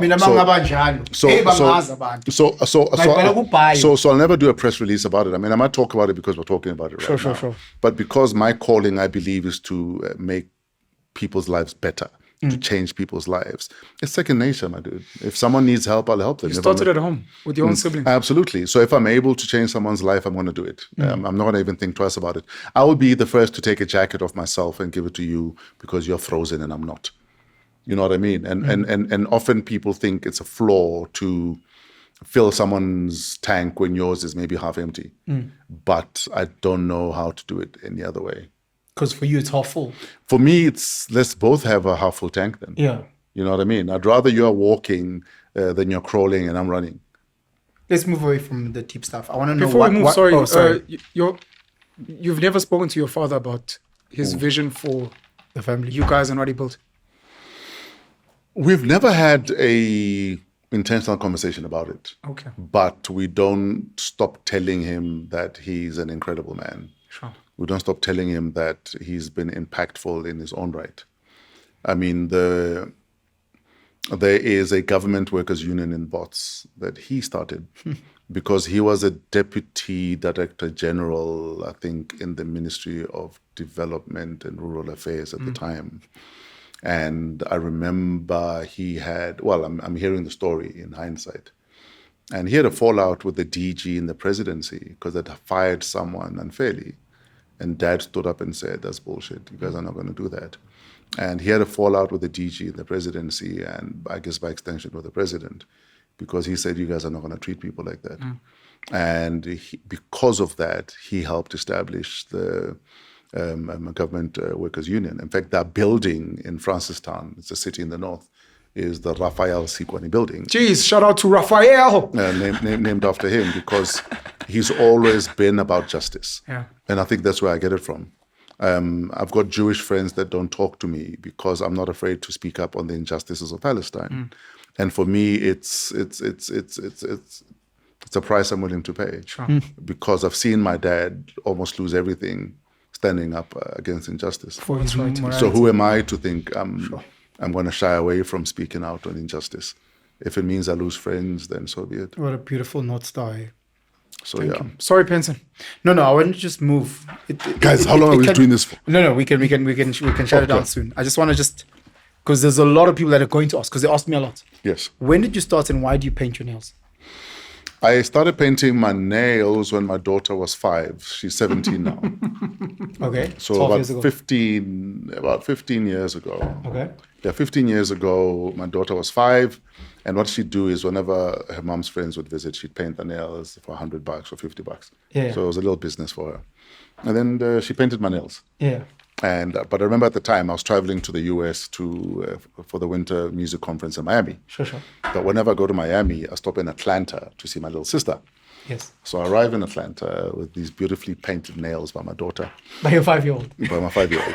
And the first thing my sister says to me, I hope you know that in Atlanta, if your nails are painted, people think that you are On the other side. an after 9, after Of course. 5. Yeah. And that in Atlanta, if a man has his nails painted, he's Sure. looking for action. Yeah. And I was like, I had no fucking idea. Damn. We went for dinner with my sister. Yes. And I sat at the table like this. So I've been painting my nails probably for, like I said, the last 15 years. Yeah. And just, I guess back then people didn't necessarily notice because Sure. you're not on TV or podcast often. Yeah. But when people start seeing it 3 years ago, they start thinking, oh, yeah, Vela, he's gay, he likes Coming men. out. And for me, And a shy breakfast also means. and for me, even if you thought I was gay, It's calling fine. someone gay is It's not an insult. like, are we children? You know what I mean? Yeah. So I paint my nails because my daughter started it, and I'll give you an example, like Sure. my nose ring. Yeah. My daughter was turning 16 3 weeks after her mom passed away. And the agreement was when she turns 16, they're going to both go for a nose piercing. So her mom passes away. 2 weeks later, she's like, Dad, it's my birthday next week. I'm turning 16. And you said I could paint. You guys said I could pierce my nose. So since mom is not here, I guess you're going with me. So that's how I ended up with a nose ring. Hectic. The reason why I'm asking is because Yeah. these stories seem very small to the person who's on the other side, but it's so loaded. Yeah. You know, because when I speak about the journey of mine and this and that, it's so loaded based on there's also certain, for me, insecurities that came. So now it's like a statement where if you grew up, for some of us who grew up in a very conservative space Yes. at the time, painting your nails is very seen left or right, whatever the case may be. So now when you're saying fuck you, whatever the case may be to society and its rules, Yeah. then it's a statement of effete. But you also need to understand that I've been tattooing myself since '98. So already I've been God dealing will with charge.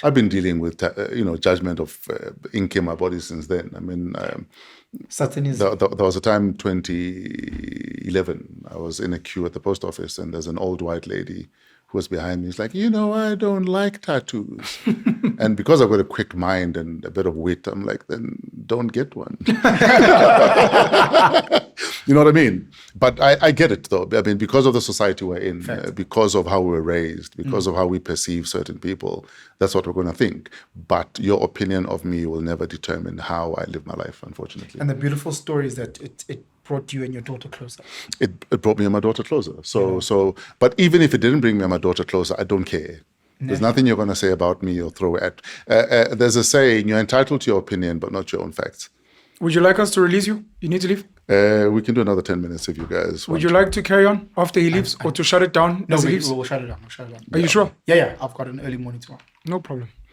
So On you, so for me, it's not a big deal. I mean, people who think that calling someone gay is some slight, No. like it's just not fucking 1911. I don't care what you think about me. Oh, me, I would have cared. If this was high school, if this was me 2002. Yes, I mean, when you are an adolescent, I mean, Yeah. how people approve of you or not, it means yeah. the world to you. Yeah, But I think you reach a point where you realize that it actually doesn't matter. It was crazy because I imagine they'll come to gym with painted nails. Yes. And they come, hey, look at my nails. Yeah. Okay. And it needs to stop being a thing. It needs to stop being a thing where you feel like I found my tribe. Yeah. We should actually live and let live, man. Like, why should it be a big deal that you painted your nails or that you haven't painted they your charge nails? me every day. And that's also okay. It's gay. That's also okay. Gay. But as I'm saying, And nose rings. Huh? Definitely writing you guys off. So we mustn't get tongue rings then.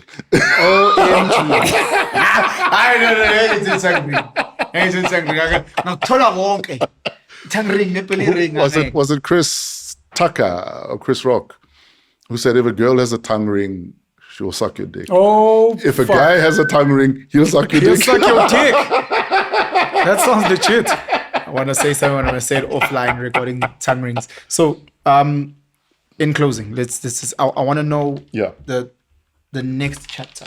You know, so what you've started now with the radio station is phenomenal. You know, what's the next chapter for DJ Fresh? No, but also just for the record, I mean, 938 is not our station. I mean, Oh, is it not? we are part of the formation of the thing, and there's a little bit of equity, but it's not our thing. So There we go. That's the word I wanted to ask. Do you have equity? I was going to follow up on that. No, I mean, I'm not going to affront. You know, the thing is, I've never stood up and said we own a radio station. Neither has Onati. And unfortunately, people ran with the thing. And, They did. and if That's what, 100% what we thought. and if that's what they want to do, then it's fine. But I will not work I will not work at a place I'm not buying into, whether it's at an equity level or at I believe what your vision is. You know what I mean? I'm not going to waste my time. Fair enough. I've actually enjoyed the 4 years I was off radio because it afforded me time with my kids. It afforded me time to go into studio and make music. It afforded me time to do other things. And what people don't understand is when you're on radio, when you're in media, it consumes you. That's all you become. So being off allowed me opportunities to explore other things. We didn't even talk about the music. Oh my god. We can talk about the music. We can talk about the music another there's time. no time. Yeah, no. Go to Spotify, DJ Fresh SA. You'll find like gang music there. We'll never stop making music. And shout out to your relationship with Temba, man. Yes. One of the things I wanted to ask earlier, which I'm not asking now, is Yes. the fact that you went through some adversity and you weren't alone. Yes. If that helped, Yeah. versus being crucified by yourself. I just thought it was unfortunate that we had to go through the fire that we did. Yeah. Let me tell you what I would understand. If someone I had a relationship with, Yes. or someone whose heart had broken, or someone I'd hit and run, came and said something like that, I would almost understand why you would do that. Sure. But we've never met. It's wild. It's crazy. We have never fucking met. Sure. For me, what made it upsetting that we've never fucking met. You start believing in conspiracy theories? And no, it was orchestrated. I mean, I got a private investigator. We know it was orchestrated. We know some of the people that were funding the thing. So it was orchestrated. And unfortunately, you can't start a wild bushfire without orchestration. You have to have touch points. You have to have people that are working with you to make sure that let's keep the momentum going. Because I was fucking wildfire. You can't do it alone. And that's what we learned. But unfortunately, so for instance, I'll give you an example. We wanted to take this thing to court. To get a court date, we were told we can only get a court date. It's either we do a private prosecution, and we need to raise up to a bar for that. Or if we want a court date, we had to wait I think it was until 2026. And this was 3 years ago. You know what I mean? So that's the extent of how slow justice and the wheels roll sometimes. And at some stage you need to make a call. Is it worth pursuing or not? Do you let it go? Do you walk into rooms knowing that some people will always ask themselves, did you or didn't you? Manja, you let's say, for example, this court date is 2026 and you happen to be arrested. That's you now, waiting in jail as a South African that doesn't have money. Absolutely. And you all you must do is wait, and that's all you can do, unfortunately. And as much as we might want to be all rosy about it, justice is for those with money. Yes. Yeah. It's scary, man, when you spoke about the whole culture around Believe All Women. The other side is so important. The other side is important, but unfortunately it's not sexy to talk about the other side. And I mean, it's an unpopular opinion that yes, there is GBV, and we must never downplay the fact that women are under siege. But statistically, men are dying at a faster rate than black men are dying at a faster rate than any other sector of the population. But because it's an unpopular position It's not a sexy thing to discuss. to espouse, you might get cancelled for even saying it. Sure. I mean, it's a conversation I had with Drickus after he'd won. Duplessis. Yeah. After Drickus had won, I had him on my podcast, and people were saying, "Why are you inviting Drickus? We've cancelled him." I was like, "I don't cancel people. I'd rather have a conversation with you and try have you see my side of the argument than have you unheard." And I think there's nothing more dangerous than radicals that are not allowed to be heard. I want to know how radical you are. Yeah. So I know how much work I need to do to show you the other side. And there's a conversation I had with him that, yes, white farmers are under siege, but every soft target is under siege, which includes farmers, farm workers, anyone walking down the street, women. If you're a soft target, you are fair game. And unfortunately, if you look at the statistics, the black male is more under siege than anyone else. And yes, more often than not from other males. Sure. But the long and the short of it is we have a violence problem. Can we talk about the violence problem? That's the conversation I had with Drickus. Because we can either keep him in a corner, quiet, and cancel him, or try and have him see the other side. Sure. And I will always be for let every opinion be put on the table. And that person whose silence is never silenced. And let's find each other. It's either that or I want to radicalize people. Of course. Because they don't have any other outlet. Of course. Thank you, Tato. I'm done. No, I'm not done. Just in parting, I just want to know the next chapter. I don't believe in a next chapter. I think your life is the chapter and you are going from page to page. And that's how I live my life. That I'm working on various things at different times. And, some will mature when they do. Some seeds are bamboo and will only see the results in 60 years or however long it is. Sure. So I don't go day to day saying, fuck, I wonder what has germinated today. All I know is I've got an end goal. Am I changing lives? Am I affecting change? Am I a positive member of society? That's all I want to do. That's all I want my kids to remember. That the day he died, he was trying to make a difference. He was trying to change lives. And he did change lives. And he made an effort. And he wanted to be a good father. He was not a perfect father, but he was a trying father. But he was trying all the time. Die trying. That's all. Whatever it is you're doing, whether it's fatherhood, whether it's your career, die trying. Boom. Yeah. So just closing from my side, again, it's an absolute honor. Sabonga, thank you so much for availing yourself. Just the wisdom, and we've spoken about this with so many people. Could see the book isn't written. The shame that we have is that some of our giants, we actually don't document their story. Sure. So being here and learning and drinking from the well of wisdom, Sabonga, truly appreciate it. Thank you so much, brother. And having clippies on coke. Tato DJ Fresh Sikwane. Shout out to Raphael, the family, Oledi. And my mom, Francina. Shout out to Francina as well. Salome. Incredible woman. She's, incredible woman. And I think like with a lot of boys, I spent a lot of time with her because she was, when I was 10, she left the bank to start a business. And dad left government to start the business with her. And I was always with her. The reason I could drive from the age of about 11 is because I was in the car with my mom probably every single day, watching her drive. And then one day I just said to her, I can drive. Let me show you. Just from watching.